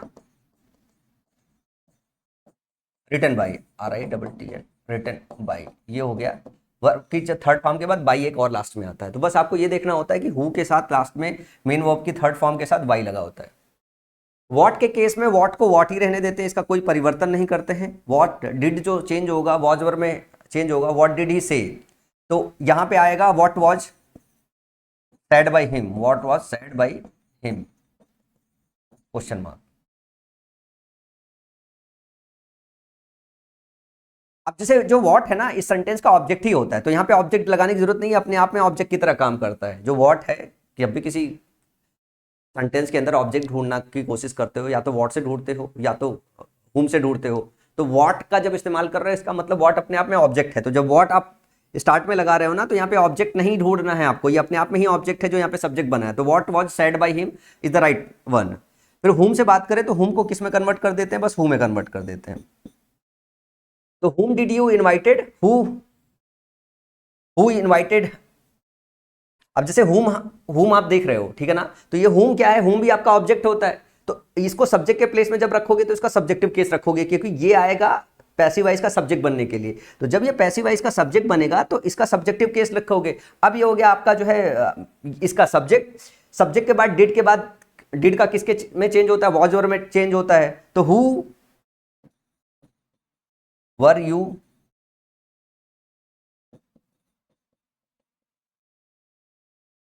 invited by, तो question mark, who were you invited by. समझ में आया? तो इसका ये बदलता है, जब हुम होता है तो हुम का बदलते हो आप हु से, कि who were you invited by, तुम किसके द्वारा इनवाइट किए गए हो। समझ में आया? हु इनवाइटेड यू, और दूसरा इसका जो पैसिव स्ट्रक्चर बनेगा तुम किसके द्वारा इनवाइट किए गए हो। तो ये बस एक स्ट्रक्चर है जिसको आपको पता है। यहाँ पे थोड़ा सा डाउट हो सकता है, लेकिन अगर एग्जाम में क्वेश्चन क्रैक करने जाओ तो सारा का सारा जो होता है वर्ब देख के क्रैक हो जाता है। फिर कुछ बच्चे कहेंगे कि आप ये सर बता क्यों रहे हो, इसकी जानकारी आपको अच्छे से होनी चाहिए और अगर इसकी जानकारी है फिर तो क्वेश्चन और अच्छे से कर लोगे। अब इसमें क्या है, बहुत सारे क्वेश्चन है, मैं आपको 7-8 क्वेश्चन कराऊंगा, बाकी सारे क्वेश्चन आपको खुद करने हैं क्योंकि सारे क्वेश्चन आसानी से हो जाएंगे। जैसे पहला क्वेश्चन है, who invited you to this party. अब जब हु है तो सबसे पहले आपको पता होना चाहिए कि जो ऑप्शन है या तो बाई हुम से स्टार्ट होगा या तो हु से स्टार्ट होगा। अब देखो चारों ऑप्शन क्या है, बाई हुम से स्टार्ट है, तो आपका जो ये डाउट है वो तो खत्म हो गया, डाउट है वो तो खत्म हो गया। अब इनवाइटेड है, V2 का इस्तेमाल है, तो आपको तुरंत याद हो जाना चाहिए कि जो V2 है वो किस में कन्वर्ट होता है, वॉज या फिर वर में। फिर आपको सब्जेक्ट और ऑब्जेक्ट भी पता करना चाहिए, तो दिस पार्टी जो है ये आपका ऑब्जेक्ट होगा, who invited you to this party. तो हु इनवाइटेड यू, तुम्हें इनवाइट किया जा रहा है, यू, ये ऑब्जेक्ट हो गया। तो दो तरीके का ऑब्जेक्ट होता है, ये डायरेक्ट ऑब्जेक्ट होता है, एक इनडायरेक्ट ऑब्जेक्ट होता है। तो डायरेक्ट ऑब्जेक्ट के साथ भी आप पैसिव स्ट्रक्चर बनाते हो, आप इनडायरेक्ट ऑब्जेक्ट के साथ भी पैसिव स्ट्रक्चर बनाते हो। फिर जरा ध्यान से देखो, बाई हुम यू आर, तो सबसे पहले आर तो हटा दो, ये आर वाला ऑप्शन हटा दो, हट गया। अब बाई हुम के बाद एक ऑप्शन बताया, by whom you were invited to this party, by whom were you invited this party. तो आपको इस बात की एकदम अच्छी तरीके से जानकारी होनी चाहिए कि जब इंट्रोगेटिव सेंटेंस बनाते हो तो WH वर्ड के बाद पहले हेल्पिंग वर्ब आपका आता है, फिर यहाँ पे ऑब्जेक्ट या सब्जेक्ट आता है जैसे रिक्वायरमेंट हो एक्टिव पैसिव के हिसाब से, देन फिर जो है मेन वर्ब आता है, वर्ब की थर्ड फॉर्म आती है, फिर आगे की बात होती है। लेकिन यहाँ पे सबसे पहले आपको क्या चाहिए, WH वर्ड के बाद हेल्पिंग वर्ब चाहिए। तो जरा ध्यान से देखो, बाई हुम के बाद यहाँ पे यू लोगे या वर लोगे, तो बाई हुम के बाद डायरेक्टली सब्जेक्ट नहीं लेते, बाई हुम के बाद WH वर्ड के बाद हमेशा सबसे पहले हेल्पिंग वर्ब लेते हैं। तो ऑप्शन डी करेक्ट होगा, ना कि ऑप्शन सी करेक्ट होगा। समझ में आई बात। अगला है, by whom was grammar taught to you. By whom was grammar taught to you जो है बाई हुम से स्टार्ट हुआ, इसका मतलब ये पैसिव स्ट्रक्चर है, इसका एक्टिव स्ट्रक्चर बनाना है। वॉज टॉट है, इसका मतलब है कि आपका जो बना होगा जो है एक्टिव वाइज, वो पास्ट इंडेफिनिट में बना होगा। मतलब V2 का तलाश करना है आपको या डिड प्लस V1 का तलाश करना है, जो मेरे को समझ में आता है मोटा मोटा ये। फिर हम बात करते हैं, बाई हुम है, इसका मतलब है कि सेंटेंस हु से स्टार्ट हो रहा है, एक्टिव वॉइस में हु से स्टार्ट हुआ होगा तभी बाई हुम से कन्वर्ट होगा। तो ये वाला ऑप्शन गलत हो जाएगा, ये वाला ऑप्शन गलत हो जाएगा, ठीक है ना। आपके पास बचा हुआ, क्योंकि ये पैसिव स्ट्रक्चर है, आपको एक्टिव में कन्वर्ट करना है। तो हु टॉट यू ग्रामर है, who had taught you grammar है, तो यहाँ पे हैड के साथ V3 दिया है जो कि गलत है, क्योंकि इसका पैसिव वॉच के साथ कन्वर्ट नहीं होता, हैड का हैड बीन के साथ कन्वर्ट होता है। V2 का कन्वर्ट होता है किसके साथ, V2 का कन्वर्ट होता है जो है वॉच के साथ, वर्ब की थर्ड फॉर्म के साथ। तो सही जवाब क्या हो जाएगा, ऑप्शन नंबर डी हो जाएगा। अगला क्वेश्चन है, why are you repeatedly called by her, ये भी पैसिव स्ट्रक्चर है, वाई है तो वाई के साथ ही है। अब आर कॉल्ड लिखा हुआ है, इसका मतलब है इंडेफिनिट टेंस रहा होगा, तब इसको जो है हम कंटिन्यूअस वाले इज आर एम के साथ बदल रहे होंगे, तो आपको इंडेफिनिट ढूंढना है। और ध्यान रखिएगा, why she calls you repeatedly, why head she, तो हेड वाले ऑप्शन चले गए, ये वाला ऑप्शन चला गया। अब आप ध्यान से देखो, why she calls you repeatedly, why does she call you repeatedly लिखा हुआ है, तो वाई के बाद आप ध्यान रखो, वाई के बाद जो है आप सीधा सीधा सब्जेक्ट नहीं लोगे, तो ये वाला ऑप्शन खत्म होगा और ये वाला ऑप्शन सही होगा। और इंट्रोगेटिव सेंटेंसेस में हम वर्ब की एस या ईएस फॉर्म का इस्तेमाल नहीं करते, ये आपको पता होना चाहिए, ठीक है। इंट्रोगेटिव सेंटेंस में वर्ब की एस या ईएस फॉर्म इस्तेमाल नहीं करते, उससे भी आप ऑप्शन ए एलिमिनेट कर दोगे अगर टेंस की जानकारी है तो। अभी मैंने टेंस इस सीरीज में नहीं पढ़ाया है, अगर किसी बच्चे को टेंस नहीं आता तो वेट करें, अगले कुछ लेक्चर के बाद मैं टेंस अच्छे से पढ़ा दूंगा। लेकिन 9वीं 10वीं 11वीं 12वीं में हमने इतना टेंस तो पढ़ रखा होता है कि हमें ये पता होता है कि इंडेफिनिट टेंस में जब हम इंट्रोगेटिव सेंटेंस बनाते हैं तो वर्ब की एस या ईएस फॉर्म का इस्तेमाल नहीं करते हैं। अगला है, can you compose N inspiring poem. अब जो कैन है, ये कैन का कैन बी में कन्वर्ट होता है, तो ध्यान से देखो, कैन यहाँ पे लिखा है, बी यहाँ पे लिखा है, यहाँ पे कैन से स्टार्ट नहीं है, तो ये जो है हेल्पिंग वर्ब से स्टार्ट है, तो ये भी हेल्पिंग वर्ब से स्टार्ट होना चाहिए, ऑप्शन बी नहीं हो सकता। फिर can an inspiring poem, can an inspiring poem, can an inspiring poem, be be be, और यहाँ पे बाई लिख दिया हुआ है, कैन का कैन बी में बदलता है, यहाँ पे बी मिसिंग है, तो ये दोनों का स्ट्रक्चर एकदम ठीक है। उसके बाद देखो, यहाँ पे कंपोज दिया हुआ है, यहाँ पे भी कंपोज दिया हुआ है, यहाँ पे बाई यू नहीं दिया हुआ, यहाँ पे बाई यू दिया हुआ है, यहाँ पे बाई यू नहीं दिया हुआ, बाई यू दिया होता है। अब एक बात समझो कि क्या होता है, जब आपका जो सब्जेक्ट होता है एक्टिव वॉइस में, वो जब इंडेफिनिट प्रोनाउन हो या वेग हो या बहुत इन जनरल हो, तब आप उसको पैसिव वॉइस में जो है नहीं लेते, इग्नोर कर सकते हैं। लेकिन कभी अगर ऐसा ऑप्शन आए कि किसी ऑप्शन में आपके पास बाई के साथ यहाँ पे आपको दिया हुआ हो ऑब्जेक्ट, यहाँ पे सब्जेक्ट दिया हो और पैसिव कन्वर्ट कर रहे हो, और बाई के साथ अगर उस सब्जेक्ट को मेंशन किया गया हो, तो उस ऑप्शन के साथ आप जाइएगा, तो ऑप्शन सी सही हो जाएगा। ना ही ये इंडेफिनिट प्रोनाउन है, ना ही ये वेग है, जो है ये सेकंड पर्सनल प्रोनाउन है और सेकंड पर्सन है, तो ये ऐसा नहीं है वेग है, ये तुम्हारी बात हो रही है, तो ये कोई फिक्स चीज़ है, इन जनरल नहीं है, या वेग नहीं है, इंडेफिनिट नहीं है, तो यहाँ पे मेंशन करने की जरूरत है। तो ये वाला जो ऑप्शन होगा, क्योंकि बाई यू नहीं लगाया, तो ये ऑप्शन नहीं होगा, ऑप्शन सी होगा। अगली बात करें, why did not she bring her son to my house, why का वाई के साथ बनेगा। जब डिड नॉट की बात करें तो अगर पैसिव स्ट्रक्चर बनाओगे तो इज के साथ इसका नहीं बनता है, वॉज के साथ बनता है, तो इस वाले दोनों ऑप्शन गलत हो गए। तो why was not her, why was not her son brought brought to my house, brought by her to my house. तो यहाँ पे देखो बाई हर दिया हुआ है, यहाँ पे बाई हर मिसिंग है, तो ये वाला ऑप्शन सही हो जाएगा, ये वाला ऑप्शन गलत हो जाएगा। आप बाई प्लस जो सब्जेक्ट इधर का ऑब्जेक्ट बनता है वो कैसे छोड़ सकते हो? वो कभी कभी छोड़ा जाता है जब वो इंडेफिनिट प्रोनाउन के साथ बना हो या इन जनरल हो बहुत, जैसे समवन कह दिया, समबडी कह दिया जो है, तो इन सबको इग्नोर कर सकते हो। लेकिन अगर आप हम बात करें पर्सनल प्रोनाउन को तो इनको इग्नोर नहीं करते हैं। अगला है will you give me an independent project. Will का स्टार्ट है, विल का आपको अगर वर्ब की बात करें तो विल बी में बदलता है। विल कैसे बदलता है? विल बी में बदलता है, विल बी में बदलता है। तो यहाँ पे सबसे पहले विल का विल बी देखना है, तो यहाँ से वुड बनाया गया, यहाँ से वुड बनाया गया, दो ऑप्शन तो खत्म हो गया। फिल दिया हुआ विल यू बी, तो विल आपका हेल्पिंग वर्ब है, विल यू के बाद बी है, विल आई बी है। तो जब हम बात करें विल के बाद यहाँ पे जो पैसिव का आप सब्जेक्ट ले रहे हो, जब पैसिव का सब्जेक्ट ले रखे हो उसमें डिफरेंस है दोनों ऑप्शन में।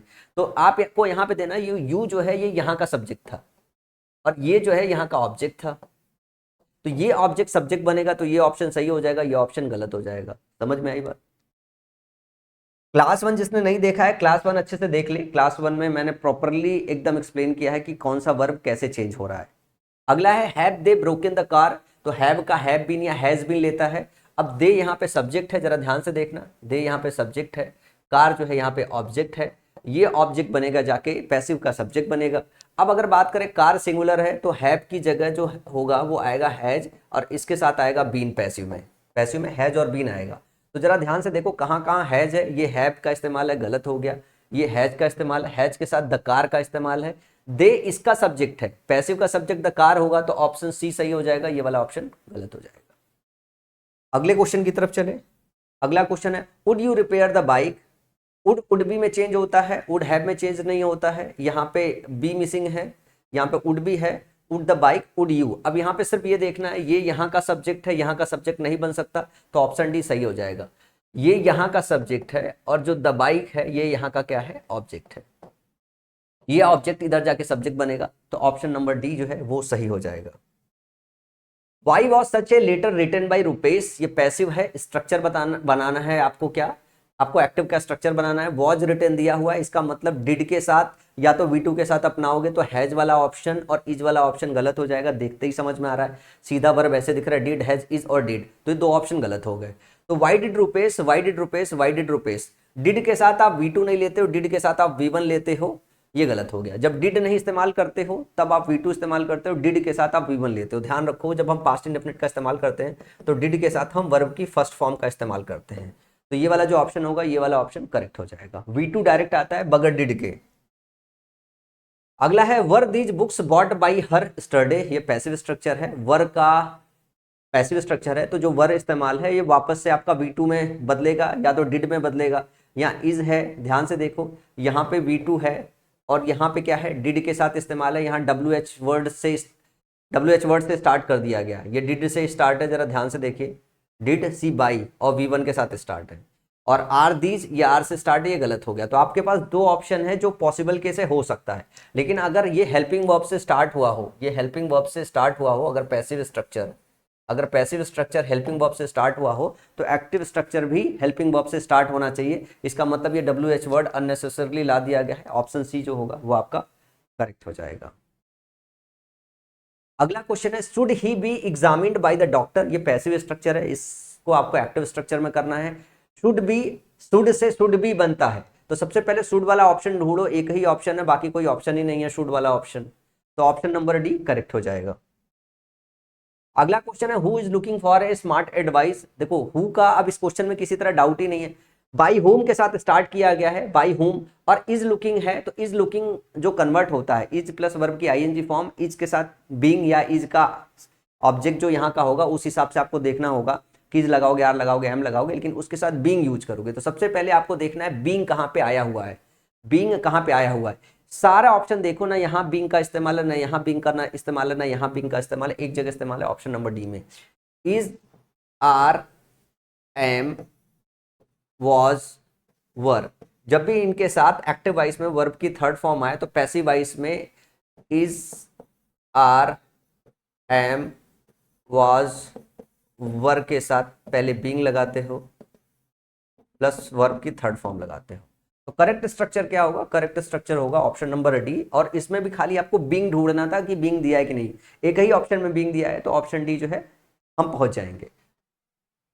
एक्टिव पैसिव वॉइस के सारे क्वेश्चन बहुत ही आसान होते हैं, 95% क्वेश्चन बहुत आसान होते हैं। वैसे आपके अगर मैं इंट्रोगेटिव सेंटेंस की बात करूं तो अगर क्लास नंबर 1 कर रखा था तो क्लास नंबर 2 जो आज की क्लास है ये ऑटोमेटिकली आप प्रैक्टिस में सारे के सारे क्वेश्चन सही कर ले जाते। By whom can the problem be solved, तो ये हु से स्टार्ट होगा क्योंकि बाई होम से पैसिव वॉइस बनाया गया है, तो होम से नहीं होता, ये होम से नहीं होता, दो ऑप्शन बचे हुए हैं। हु कैन सॉल्व्ड, कैन के साथ V1 इस्तेमाल करते हैं एक्टिव वॉइस में, कैन के साथ जो है V2 V3 नहीं इस्तेमाल करते, तो सही ऑप्शन क्या हो जाएगा? ऑप्शन नंबर डी हो जाएगा। मॉडल के साथ एक्टिव वॉइस में वर्ब की V1 फॉर्म इस्तेमाल करते हैं। जब इसे पैसिव वॉइस में कन्वर्ट करना हो तो मॉडल के साथ बी लगाते हैं प्लस वर्ब की थर्ड फॉर्म लगाते हैं। बस इस बात को आपको ध्यान रखना है। अगले क्वेश्चन की बात करें, अगला क्वेश्चन है by whom were you taught English grammar and composition. तो by whom were you taught, who से स्टार्ट हुआ होगा तो ये हुम हटा दो। वर टॉट लिखा हुआ है पैसिव वॉइस है, इसका मतलब आपको V2 ढूंढना है या फिर डिड ढूंढना है। यहाँ पे हैड का इस्तेमाल है, यहाँ पे हैज का इस्तेमाल है, तो आपके पास बचा क्या हुआ? यहाँ पे V2 मिला हुआ है और यही सही ऑप्शन हो गया, ऑप्शन नंबर डी आपका। अब इसके बाद आता है अगला अगला सेक्शन है इंपरेटिव सेंटेंस का। यहाँ से यूट्यूब में आपको एक अलग से चैप्टर मिल जाएगा। जब नीचे आप देखोगे तो चैप्टर बांटने का एक प्रोसीजर है। ये जो सेक्शन है, ये सेक्शन में थोड़ा बहुत डाउट होता है, लेकिन अगर इसको एक बार अच्छी तरीके से समझ गए तो इन क्वेश्चंस में किसी तरीके की दिक्कत नहीं होगी। जब हम इंपरेटिव सेंटेंस की बात करते हैं तो इंपरेटिव सेंटेंस तीन तरीके के होते हैं। एक ऐसा इंपरेटिव सेंटेंस होता है जिसमें आपको ऑब्जेक्ट दिया होता है, एक ऐसा इंपरेटिव सेंटेंस होता है जिसमें ऑब्जेक्ट नहीं होता है, ऑब्जेक्ट मिसिंग होता है, और एक ऐसा केस होता है जिसमें मोरल ऑब्लिगेशन की बात करते हैं हम, जैसे हमें अपने माँ बाप की सेवा करनी चाहिए, हमें देश की सेवा करनी चाहिए। इस तरीके की जब हम बातचीत करते हैं तो हमारी एक मोरल ऑब्लिगेशन है, जब मोरल रिस्पॉन्सिबिलिटी की बात करते हैं। तो सेंटेंस को तीन तरीके से जो है बांटते हैं। एक होता है ऑब्जेक्ट, एक होता है जो इंपरेटिव सेंटेंस विदाउट ऑब्जेक्ट, तीसरा जो होता है वो होता है मोरल ऑब्लिगेशन। हम बात करें सबसे पहले कि जब हमारे पास ऑब्जेक्ट दिया हुआ हो तो हम इसको दो तरीके से कन्वर्ट करते हैं, दो तरीके से कन्वर्ट करते हैं। हम सबसे पहले लेट इंट्रोड्यूस करते हैं। क्या करते हैं? हम सबसे पहले लेट इंट्रोड्यूस करते हैं पैसिव में। सबसे पहले लेट डालते हैं, फिर जो ऑब्जेक्ट दिया हुआ है वो ऑब्जेक्ट लगाते हैं और उसके बाद बी लगाते हैं प्लस वर्ब की थर्ड फॉर्म लगाते हैं। ये हमारा पैसिव स्ट्रक्चर बन जाता है। या फिर एक अलग से पूरा फ्रेज डालते हैं। अगर आपके इंपरेटिव सेंटेंस में ऑर्डर का बोध हो रहा हो तो यू आर ऑर्डर्ड, रिक्वेस्ट का बोध हो रहा हो तो यू आर रिक्वेस्टेड, मना करने का बोध हो रहा है तो फॉरबिडन, एडवाइस का बोध हो रहा हो तो एडवाइज्ड। तो जिस तरीके का उसमें बोध हो रहा हो उस हिसाब से जो है हम you are order, requested, forbidden या एडवाइस इस्तेमाल करते हैं। इसके बाद टू लगाते हैं, जैसे you are requested to, you are, तो ध्यान रखना है you are order to, you are requested to, you are forbidden to, you are advice to. इस तरीके का जो फ्रेज है वो आपको पैसिव स्ट्रक्चर में दिखाई देना चाहिए, ठीक है ना। इसके बाद आप ध्यान रखना कि जब आप ये लगाते हो तो ये अकेला ऐसा केस है जिसमें V1 का इस्तेमाल करते हो, ये अकेला ऐसा केस है जिसमें V1 का इस्तेमाल करते हो, फिर आप ऑब्जेक्ट को लगा देते हो। समझ में आया? तो जब भी आपको सेंटेंस के अंदर दिखाई दे पैसिव स्ट्रक्चर में you are order to, requested to, forbidden to, तो इसके बाद ध्यान रखिएगा वर्ब की V1 फॉर्म होती है। अकेला ऐसा केस है जहां वर्ब की V1 फॉर्म आती है। तो अगर ऑब्जेक्ट दिया हुआ हो तो लेट के साथ बनाते हैं और you are order to, requested to, forbidden to और V1 और ऑब्जेक्ट के साथ बनाते हैं। अगर मान लो ऑब्जेक्ट दिया हुआ नहीं हो तो हम इस वाले केस के साथ बनाते। अगर ऑब्जेक्ट मिसिंग है, अगर ऑब्जेक्ट मिसिंग है, जब विदाउट ऑब्जेक्ट हो तो you are ordered, requested, forbidden, to plus V1 plus object लगाते हैं। इस तरीके से हम इसको बनाते हैं।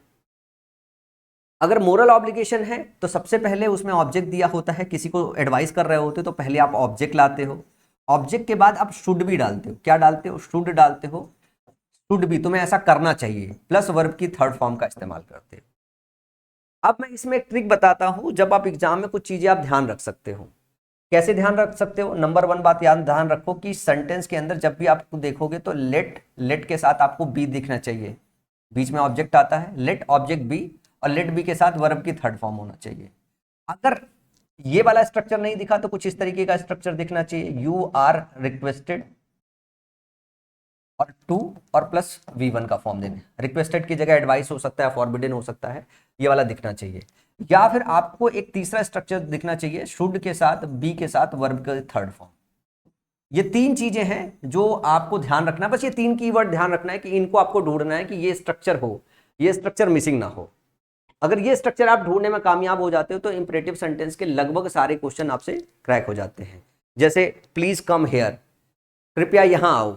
अब कौन यहां पे आए ये मेंशन नहीं है, हमने किसी से कह दिया प्लीज कम हेयर, तो हम यहां पे प्लीज कह रहे हैं मतलब रिक्वेस्ट कर रहे हैं, तो हम ये कह सकते हैं you are requested to come here, you are requested to come hair.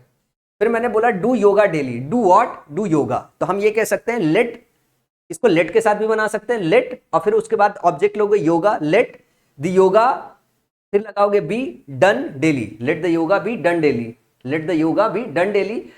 या फिर you are advise to do yoga daily, you are advise to do yoga daily, तो इसको लेट के साथ भी बना सकते हो या फिर इसको एडवाइस के साथ भी, you are requested to advice to के साथ भी बना सकते हो। तो यहां पे ऑब्जेक्ट दिया हुआ, यहां पे ऑब्जेक्ट नहीं था, जब ऑब्जेक्ट नहीं होता है तो you are requested to, you are forbidden to, you are ordered to, इस तरीके से आप स्ट्रक्चर बनाते हो।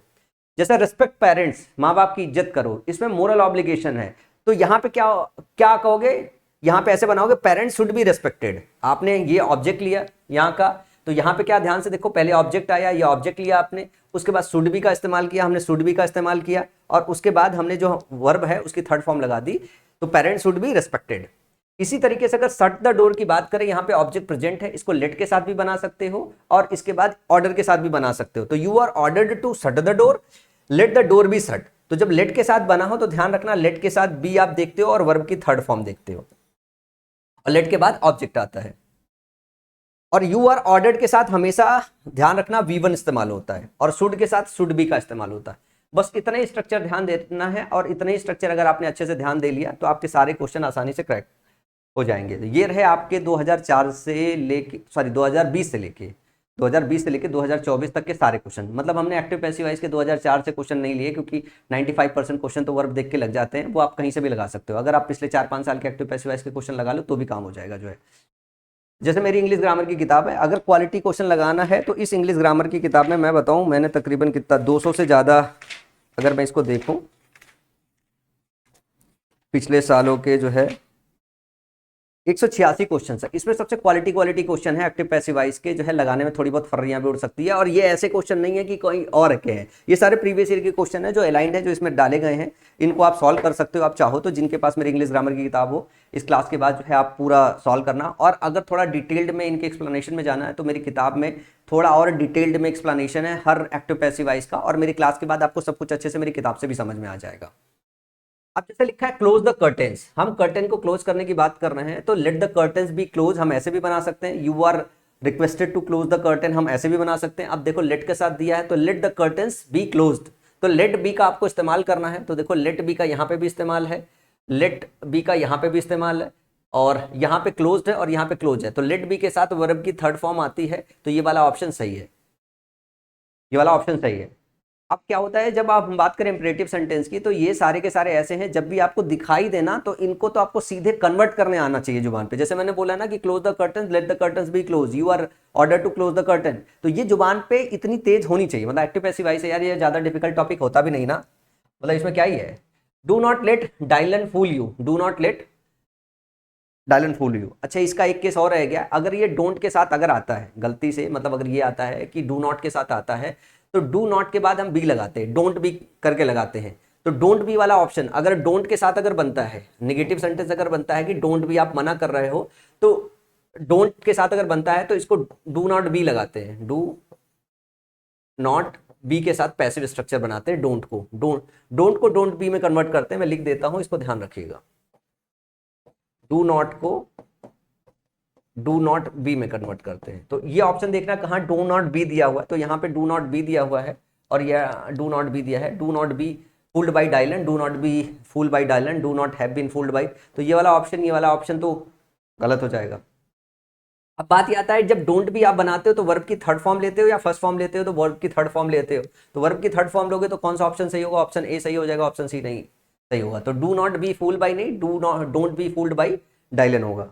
सिर्फ एक केस ऐसा है जब यू आर रिक्वेस्टेड टू करते हो तब खाली वहां पे V1 आता है, बाकी सारे केस में वर्ब की थर्ड फॉर्म का इस्तेमाल करते हैं। ये अगर बात याद रखोगे तो डाउट में ही नहीं आएगा। Let's recall the chapter once again, let's recall the chapter once again. अब जब हम बोल रहे हैं let's recall the chapter once again, तो ध्यान से देखो, ये ऑलरेडी लेट से स्टार्ट है, ये ऑलरेडी लेट से स्टार्ट है, तो क्या ये पैसिव स्ट्रक्चर है? नहीं। लेट के साथ लेट बी दिया होता है तो पैसिव स्ट्रक्चर होता है। लेट के साथ अगर बी नहीं है तो एक तरीके से किसी को सलाह दे रहे हो। तो जब भी लेट के साथ बना है तो लेट को लेट बी में कन्वर्ट कर सकते हो। तो let the chapters be record है, let the chapter being record है, let the chapter is record है, let the chapter is being record है। तो लेट का लेट बी में ही कन्वर्ट करते हैं। लेट से अगर सेंटेंस स्टार्ट हो तो लेट बी में ही कन्वर्ट करते हैं। लेट प्लस जो ऑब्जेक्ट आया है उसके बाद बी प्लस वर्ब की थर्ड फॉर्म, ये वाला स्ट्रक्चर करते हैं। तो इसमें लेट का लेट बी में इसमें कन्वर्ट किया गया, इसमें कन्वर्ट नहीं किया गया, इसमें कन्वर्ट नहीं किया है। तो लेट के साथ हम बी का इस्तेमाल करते हैं। Let the chapters be record once again by us. तो हमने दो बातें और सीखी है। डोंट का हम कन्वर्ट करते हैं डोंट बी में, डोंट बी में, और लेट से अगर सेंटेंस स्टार्ट हो तो लेट का लेट बी में ही कन्वर्ट करते हैं। प्लस इन सब के साथ वर्ब की थर्ड फॉर्म आती है। अगला है live the well, live the well. तो ये अगर मैं पूछूं कि ऑब्जेक्ट इसमें दिया हुआ या ऑब्जेक्ट नहीं दिया हुआ, लिफ्ट करना, क्या लिफ्ट करना, वेल लिफ्ट करना है, तो अपने आप में ऑब्जेक्ट दिया हुआ, तो इसको लेट के साथ भी बना सकते हो और you are order to requested to के साथ भी बना सकते हो। तो यहाँ ऑर्डर टू रिक्वेस्टेड टू वाला सीन तो है नहीं, समझ में, लेट के साथ ही है, तो ये प्लीज वाला ऑप्शन तो हटा दो। अब लेट द वेल करोगे करोगे बी लिफ्टेड, जो सी ऑप्शन है सीधा सीधा साफ दिखाई दे रहा है। Let the well have been नहीं बनाओगे, let the well had been भी नहीं बनाओगे। तो लेट का लेट मतलब इस तरीके का है जो है वो लेट बी के साथ बनता है जब ऑब्जेक्ट दिया रहता है। अगला है may you be blessed with good health. जो मे बी होता है ये पैसिव स्ट्रक्चर होता है। मे आपका मॉडल है, मे को जो है मे बी में कन्वर्ट करते हैं, मे बी कन्वर्ट करते हैं। अब इसमें सीखने लायक कुछ बात थी, इस वजह से मैंने रख लिया है। जैसे may you be blessed with good health. अब इसमें क्या है ना कि ये पैसिव स्ट्रक्चर है। पैसिव स्ट्रक्चर में अगर मैं बात करें तो जो सब्जेक्ट है वो सब्जेक्ट एक्चुअली मिसिंग है, यहाँ पे सब्जेक्ट दिया हुआ नहीं है, मतलब बाई के साथ सब्जेक्ट दिया हुआ नहीं है। तो यहाँ पे जब हम बात करते हैं may you be blessed with good health, इसका मतलब है कि आप भगवान से प्रार्थना कर रहे हो, आप भगवान से प्रार्थना कर रहे हो, भगवान आपको अच्छी हेल्थ दे, आप ऐसा कहना चाह रहे हो। तो जो भगवान है वो पैसिवाइज में मिशन है। जैसे बाई गॉड हम नहीं लिखते हैं, बाई गॉड नहीं लिखते हैं। May you be blessed with good health by God, ये हम नहीं लिखते हैं क्योंकि हम भगवान से प्रार्थना करते हैं। तो जब भी आप क्या करोगे, जब आप इसका एक्टिवाइज बनाओगे तो ये जो बाई गॉड है मिसिंग है, यहाँ पे एक्टिवाइज में इंट्रोड्यूस करोगे। तो जब आप करते हो तो may God bless you with good health, ये जो है वो राइट ऑप्शन है। May God bless you with good health, ये राइट ऑप्शन है। मे का जो है may God bless you with good health is the right option. May good health bless you, यहाँ पे गॉड मिसिंग है। गॉड शुड भी नहीं बनेगा, ये शुड के साथ नहीं बनेगा, इन दो में कंफ्यूजन हो सकता है। तो ये है may God may good health bless you. तो गुड हेल्थ आपको ब्लेस नहीं करेगा। जो एक्टिव सेंटेंस होता है उसकी जो मीनिंग होती है, जो पैसिव सेंटेंस होता है उसकी जो मीनिंग होती है वो मीनिंग सिमिलर होनी चाहिए। अब यहाँ पे भगवान जो है आपको ब्लेस कर रहे हैं, यहाँ पे जो कह रहा है गुड हेल्थ आपको ब्लेस कर रहा है, तो ये वाला जो ऑप्शन भी वो हो ही नहीं सकता। तो ऑप्शन ए करेक्ट हो जाएगा। अगला है let the fire be kept burning at night. अब let the fire be kept burning at the night लिखा हुआ है, तो लेट बी दिया हुआ है, ध्यान से देखो।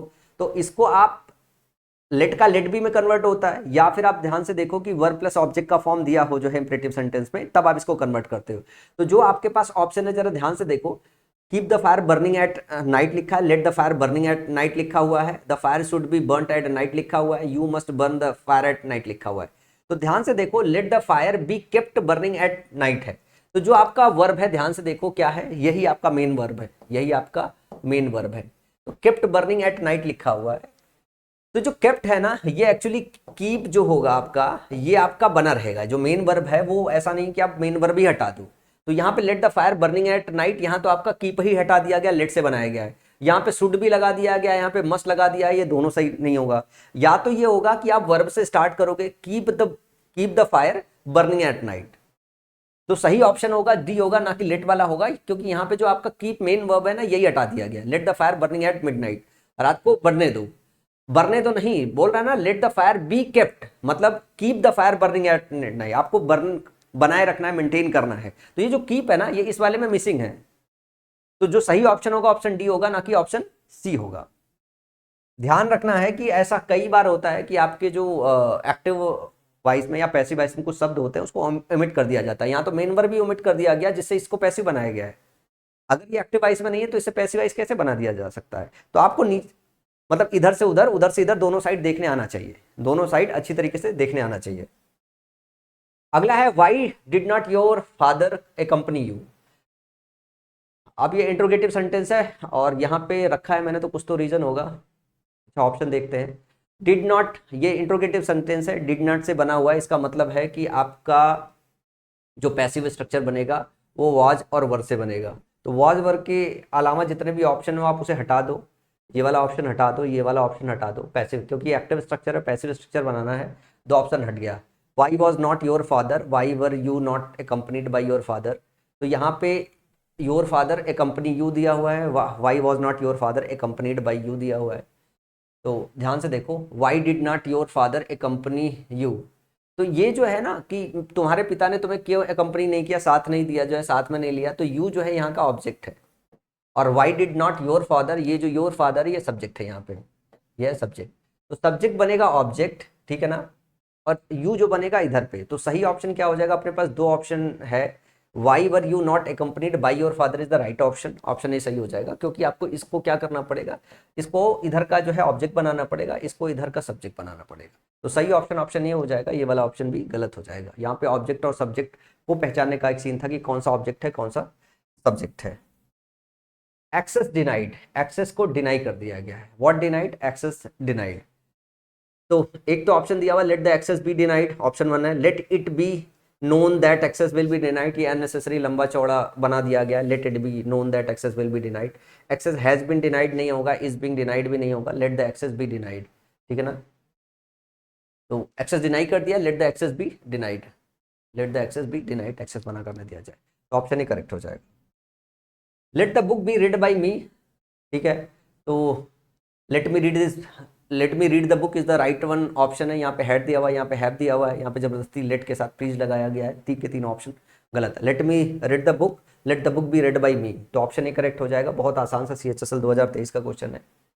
अब इसके बाद बात करते हैं कि एक केस ये आता है, मतलब मुझे एग्जाम में अभी 2020 से लेके 2024 के बीच में इसमें आया हुआ क्वेश्चन नहीं मिला। 2020 से लेके 2024 के बीच में मुझे एक्टिव पैसिव वॉइस का कोई क्वेश्चन नहीं मिला, चाहे CGL की बात करें, चाहे CPO की बात करें, चाहे CHSL की बात करें, चाहे स्टेनोग्राफर की बात करें, किसी के घर में आया ही नहीं है। प्री की बात करें, मेंस की बात करें, तो इस कंसेप्ट पे आया नहीं है। लेकिन अगर आप 2004 से लेके 2000, अगर ये 19 तक देख लो, तो 2019 तक देख लो, तो इस पे क्वेश्चन तकरीबन 6-7 बार पूछा गया है। क्या 6-7 बार पूछा गया है। अब 6-7 बार अगर इस पे क्वेश्चन पूछा गया है, तो ये बहुत चांस है कि इस बार आपके एग्जाम में ये पूछ लिया जाए, इस बार में कंसेप्ट आपके पूछ लिया जाए। जैसे एक आपके पास जो है ये स्ट्रक्चर आता है, lemon taste sour, the rose smell sweet, the stem of trees feels rough. अब इन सेंटेंसेस में क्या खास बात है आपको समझना है। इनका जो स्ट्रक्चर है कुछ इस तरीके से है, सब्जेक्ट है, वर्ब है, एग्जेक्टिव है। ये जो है ये लिंकिंग वर्ब के चैप्टर में पढ़ते हैं, जब हम इस्तेमाल करते हैं सब्जेक्ट का, जब हम इस्तेमाल करते हैं वर्ब का, और उसके बाद जब हम एग्जेक्टिव का इस्तेमाल करते हैं। तो ये जो एग्जेक्टिव होता है वो सब्जेक्ट कॉम्प्लीमेंट होता है, सब्जेक्ट को सब्जेक्ट कॉम्प्लीमेंट से लिंकिंग वर्ब जोड़ता है। और जो वर्ब ऑफ सेंसेशन होता है, जिससे हमें किसी चीज को फील होता है या महसूस होता है, हमारे सेंसेस में कोई भी चीज कैसे जाती है, जो वर्ब का इस्तेमाल करके हम ये बताते हैं ये चीज़ हमें फील हो रही, महसूस हो रही है, ठीक है ना। वो सारे के सारे जो वर्ब होते हैं वो वर्ब ऑफ सेंसेशन कहे जाते हैं। और वर्ब ऑफ सेंसेशन जो है लिंकिंग वर्ब की तरह काम करते हैं, जिसमें हमारे वर्ब हो गए, टेस्ट हो गया, स्मेल हो गया, फील हो गया, लुक हो गया, जो हम देख सकते हैं। मतलब हम किसी चीज़ को आंखों से देखते हैं, कानों से सुनते हैं, नाक से सूंघते हैं, जीभ से टच करते हैं। तो जितने भी ऐसे वर्ब है जो हमारे कान से रिलेटेड है, जैसे हियर हो गया, नोज से स्मेल हो गया, आई का जो है सी हो गया, देखना हो गया, इससे टेस्ट हो गया, तो ये हमारे सेंसेस में इन्हीं से जाते हैं, ठीक है ना। हाथ से भी जब हम परसीव करते हैं, मतलब टच करते हैं, तो भी हमें किसी चीज़ की मतलब फीलिंग होती है। तो वो जो हमारे सेंसेस में जाने वाले चीज़ें हैं, जिन वर्ब का इस्तेमाल करके हम बताते हैं, वो सारे वर्ब ऑफ सेंसेशन होते हैं। और verb of sensation linking verb की तरह काम करते हैं। तो अगर इस तरीके का स्ट्रक्चर आता है कि सब्जेक्ट हो, वर्ब हो और एग्जेक्टिव हो, सब्जेक्ट हो, वर्ब हो, एग्जेक्टिव हो, सब्जेक्ट हो, वर्ब हो, एग्जेक्टिव हो, सब्जेक्ट हो, वर्ब हो, एग्जेक्टिव हो, तो इसको कुछ इस तरीके से कन्वर्ट करते हैं। सब्जेक्ट लेते हैं, फिर वर्ब लेते हैं और एग्जेक्टिव लेते हैं। ये जो वर्ब होता है ये पैसिव का वर्ब होता है, ये होता है पैसिव का वर्ब होता है। ध्यान से समझिए, ये हो गया आपका सब्जेक्ट, ये हो गया वर्ब, और ये वर्ब कैसा है, एक्टिव का वर्ब है, एक्टिव का वर्ब है। और ये हो गया आपका जो है, अगर हम बात कर रहे हैं, एग्जेक्टिव है, एग्जेक्टिव है। यहाँ पे ध्यान से देखो, यहाँ पे ये जो वर्ब है ये लिंकिंग वर्ब है, ये है लिंकिंग वर्ब। अगर हम इसको बात करें जो है, तो अगर मैं इसको पैसिव की बात करूं, अगर मैं इसको पैसिव वर्ब में अगर बात करूं तो ये SEIS है, तो इसका पैसिव वर्ब क्या बनेगा, इज आर एम, ये आपका हेल्पिंग वर्ब बनेगा। तो हम यहाँ क्या इस्तेमाल करते हैं, हम यहाँ इस्तेमाल करते हैं, सबसे पहले सब्जेक्ट लिखते हैं, तो यहाँ लेमन सब्जेक्ट है, हम पहले लेमन डालेंगे, ठीक है। उसके बाद पैसिव का हम वर्ब डालेंगे, और यहाँ पे अगर हम बात करें लेमन के हिसाब से तो लेमन इज, लेमन इज। अब हम क्या काम करते हैं, सिर्फ इज लेते हैं, और इज यहाँ पे क्या काम करता है, जब लिंकिंग वर्ब को बदलते हैं तो linking verb is are am अपने आप में मेन वर्ब की तरह काम करता है, तो इसके बाद एडिशनल मेन वर्ब लेने की जरूरत नहीं होती है। तो लेमन इज, अब हमको डालना होगा एग्जेक्टिव सावर, SOUR, सावर, मतलब लेमन खट्टा है। फिर हम इसके बाद लगाते हैं वेन, उसके बाद हम लगाते हैं वेन, फिर हम एक प्रोनाउन लाते हैं, और ये जो प्रोनाउन होता है, ये प्रोनाउन किसके हिसाब से होता है, ये जो प्रोनाउन होता है इस सब्जेक्ट के हिसाब से होता है। तो लेमन के लिए अगर मैं प्रोनाउन लूं, लेमन के लिए प्रोनाउन लो, तो लेमन के लिए प्रोनाउन जो है क्या आएगा, इट, क्योंकि लेमन यहाँ पे सिंगुलर सेंस में इस्तेमाल है, तो lemon is sour when it. फिर ये वाला जो वर्ब है दोबारा से लगाते हैं, इज, और फिर हम क्या काम करते हैं, जो हमारा ये वर्ब था टेस्ट, इसका थर्ड फॉर्म लेते हैं, इज टेस्टेड, इज टेस्टेड। समझ में आया स्ट्रक्चर, समझ में आया स्ट्रक्चर। अब इसको अगर मैं कन्वर्ट करूं पैसिव वॉइस में, तो आप क्या काम करोगे, सबसे पहले सब्जेक्ट उतारोगे, द रोज। अब स्मेल के हिसाब से आएगा इज आर एम, क्योंकि ये वर्ब की SEIS फॉर्म है, इसका पैसिव जब कन्वर्ट करोगे तो इज आर एम में आएगा। द रोज के बाद हम क्या लेंगे, the rose is sweet, the rose is sweet, फिर लगाएंगे वेन, वेन, उसके बाद रोज के लिए जो प्रोनाउन लेंगे वो क्या होगा, इट, फिर लेंगे इज, स्मेल का स्मेल्ट। समझ में है। तीसरा है the stem of tree feels rough, the stem of tree feels rough, the stem of tree feels है, तो स्टेम ऑफ ट्री के लिए आएगा is rough when it is felt, when it is felt, ये सही हो जाएगा। तो ये एक स्ट्रक्चर है जो आता है, और अब जो 4-5 बार आया है वो यही वाला क्वेश्चन आया, ये सीधे सीधे आया है, कई बार ये आ जाता है, ये सेम स्ट्रक्चर है, ये सेम स्ट्रक्चर को इस तरीके से कन्वर्ट करते हैं। तो आपको ये ध्यान रखना है, और ये तीनों एग्जाम्पल अपने कॉपी में नोट कर लेना, और इन्हीं तीनों एग्जाम्पल को 3-4-5-6 बार रिवाइज करोगे तो इसका जो टोन है ना वो आपके दिमाग पे फिट बैठ जाएगा। जब ये टोन दिमाग पे फिट बैठ जाएगा तो आप एग्जाम में आने वाले क्वेश्चन को खटाक से कर लोगे। समझ में आया। तो मैं उम्मीद करता हूं ये कंसेप्ट आपको समझ में आ गया होगा। 2020 से लेकर 2024 के बीच में इस पे कोई क्वेश्चन नहीं पूछा गया है। फिर अगली बात करते हैं, अब थोड़ी क्रिटिकल बातें हो जाए, थोड़ी क्रिटिकल और थोड़ी ज़्यादा क्रिटिकल बातें हो जाए। मैं इसमें देखूँ, इस पे आऊँ उसके पहले देखूँ मैं कुछ और चीज़ें हैं। एक प्रीपोजिशन का कंसेप्ट है, वो देखूँ मैं किधर पे मैंने डाल रखा है। हाँ मिल गया मिल गया मिल गया।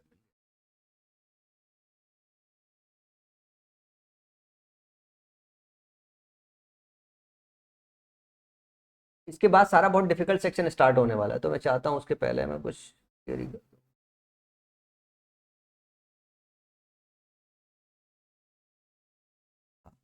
अब हम बात करते हैं प्रीपोजिशन की। प्रीपोजिशन से रिलेटेड कुछ चीजें हैं जो अच्छी तरीके से समझ लो। प्रीपोजिशन से रिलेटेड कुछ चीजें हैं जो अच्छी तरीके से समझ लो कि while converting the passive voice to be careful with preposition, certain verbs are not followed by preposition by. मतलब ये एक चीज है जो आपने अगर फिक्स प्रीपोजिशन पढ़ रखा है तो मदद करेगा। क्या फिक्स प्रीपोजिशन पढ़ रखा है तो आपको मदद करेगा। इस पे भी 2020 से लेकर 2024 के बीच में ज़्यादा क्वेश्चन नहीं पूछा गया, 2 क्वेश्चन पूछा गया है, लेकिन उसका इस कंसेप्ट से कुछ खास ऐसा लेना देना नहीं है, वो वर्ब देख के सॉल्व हो जा रहा था, लेकिन 2 क्वेश्चन है इस कंसेप्ट पे। जैसे क्या होता है कि कुछ चीज़ें ऐसी होती, कुछ वर्ब्स ऐसे होते हैं, कुछ एग्जेक्टिव्स ऐसे होते हैं जो अपने बाद एक फिक्स प्रीपोजिशन लेते हैं। हम हमेशा क्या कर रहे हैं, यहाँ पे ध्यान से देखो, हम बाई का इस्तेमाल कर रहे हैं, बाई प्लस ऑब्जेक्ट लेते हैं, बाई प्लस ऑब्जेक्ट लेते हैं। इसके पहले हमारा मेन वर्ब होता है।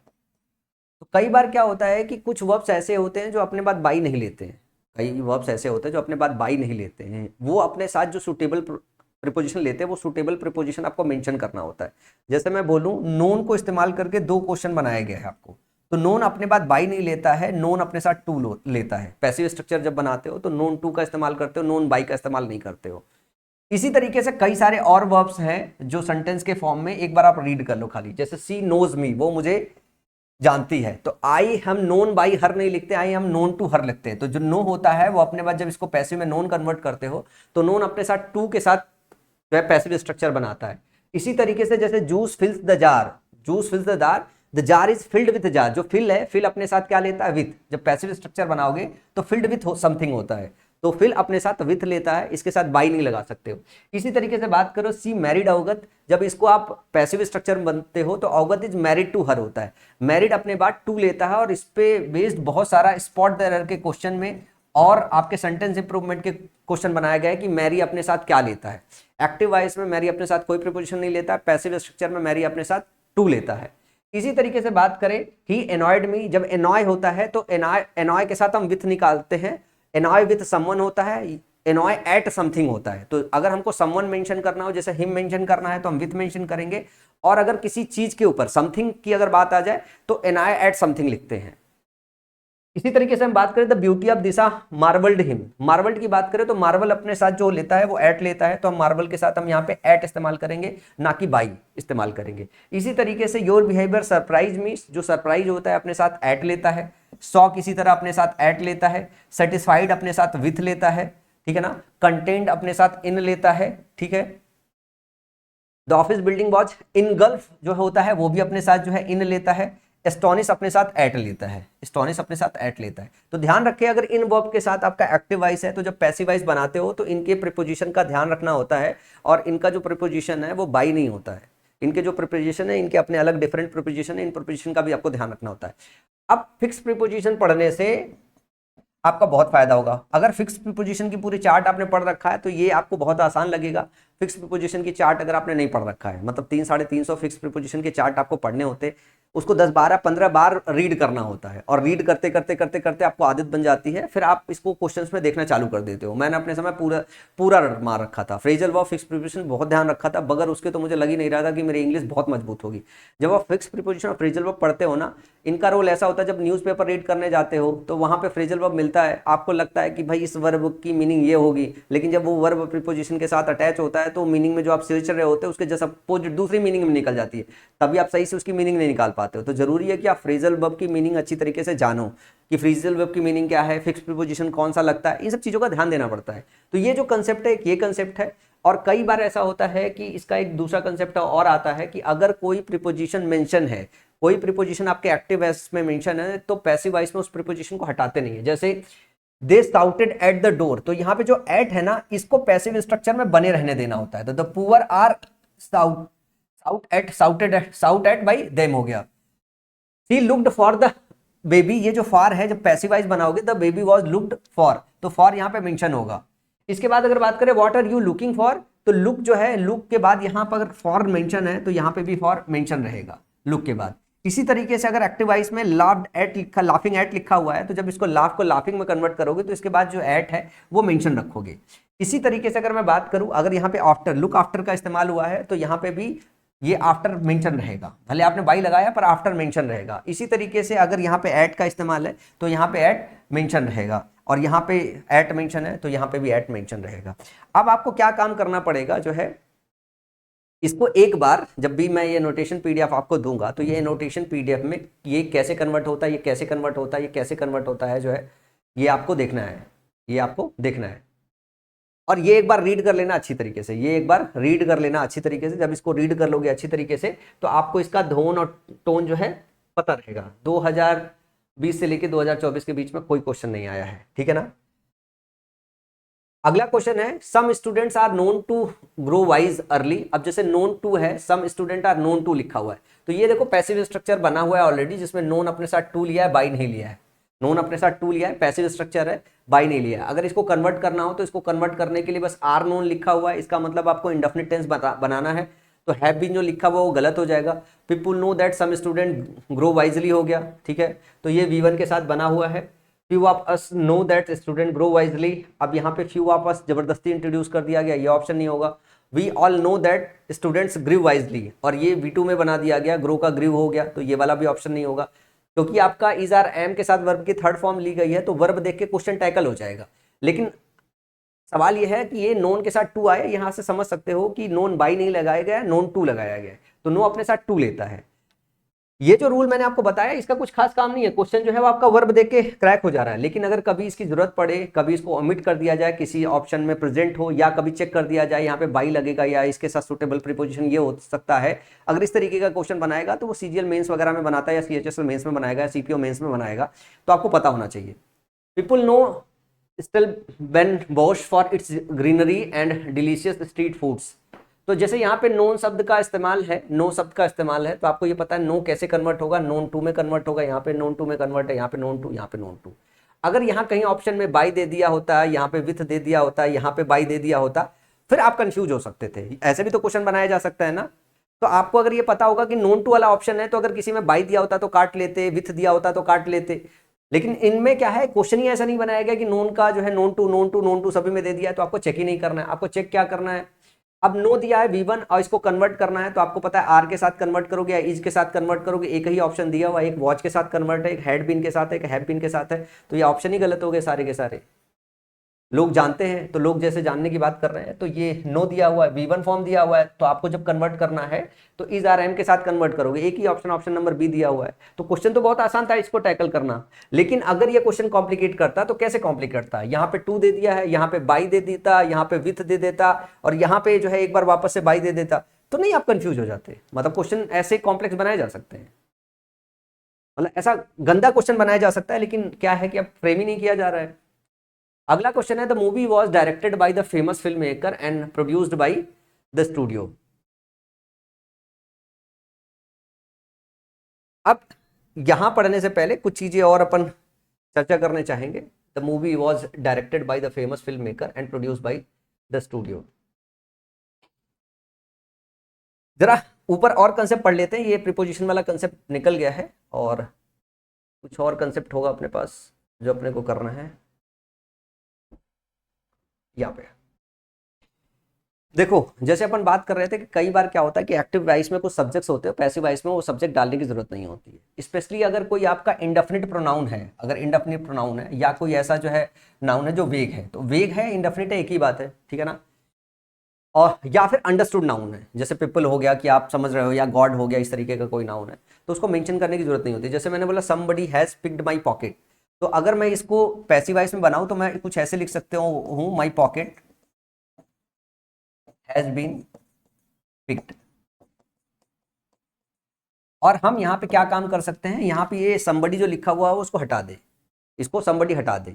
अगर मैं यहाँ पे बाई somebody भी लिख दूं तो गलत नहीं होगा, बाई somebody भी लिख दूं तो गलत नहीं होगा। अगर मैंने इसको हटा दिया तो भी पैसिव स्ट्रक्चर की मीनिंग अपने आप में निकल जाएगी। हमने कहा कि somebody has picked my pocket, और हमने ये कह दिया my pocket has been picked, my has been picked, कि मेरा मतलब जो जेब है वो चोरी हो गया, तो दोनों का मीनिंग सेम ही निकलता है।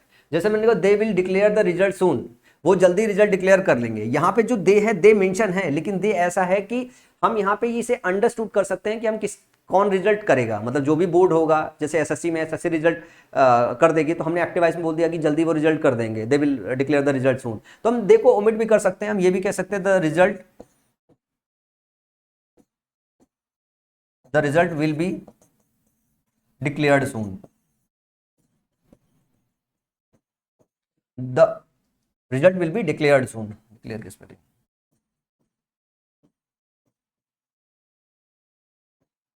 The result will be declared soon.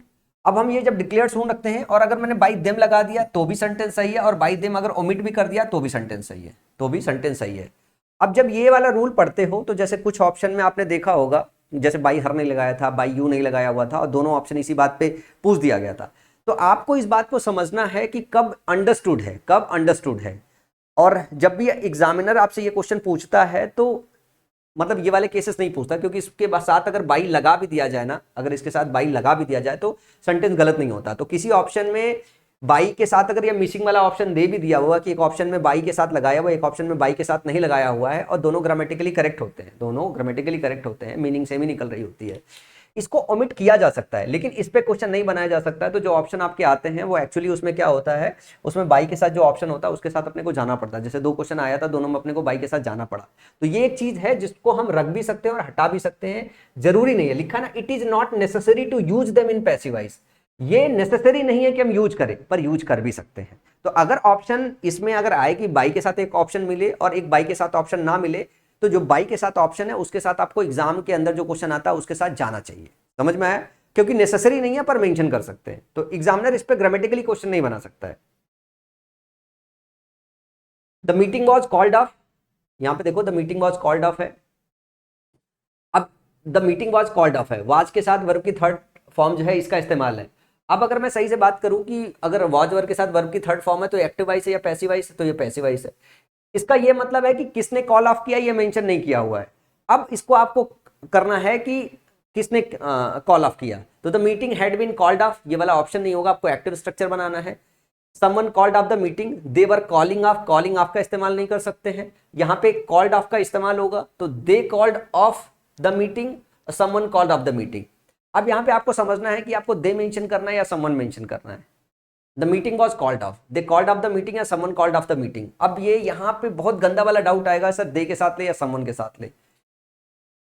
अब मीटिंग की बात करें तो मीटिंग अगर कोई कॉल ऑफ करेगा तो भाई वो तो नोन होगा ना, वो तो इंडेफिनिट प्रोनाउन तो हो नहीं सकता कि कोई ऐसे रेंडमली कॉल ऑफ मीटिंग नहीं कर सकता। मीटिंग में तो जानकार लोग हैं। इंडेफिनिट प्रोनाउन का कब इस्तेमाल करते हो? इंडेफिनिट प्रोनाउन का इस्तेमाल आप तब करते हो जब पर्सन इन रैंडम डिस्कस करना हो। तो मीटिंग अगर कॉल ऑफ कर रहा हो तो कंबाइंडली मीटिंग कॉल ऑफ होती है, सब लोग मिलकर डिसाइड करते हैं। मान लो 4-5 लोग मीटिंग में आए हुए हैं, ठीक है ना, अब मीटिंग में बाकी 5-6 लोग नहीं आए हैं, तो जो 4-5 लोग आए हैं वो मिलके जो है क्या काम करते हैं, मीटिंग को कॉल ऑफ करते हैं। तो यहाँ पे someone called off the meeting होगा या they called off the meeting होगा? Someone called off the meeting होगा या they called off the meeting होगा?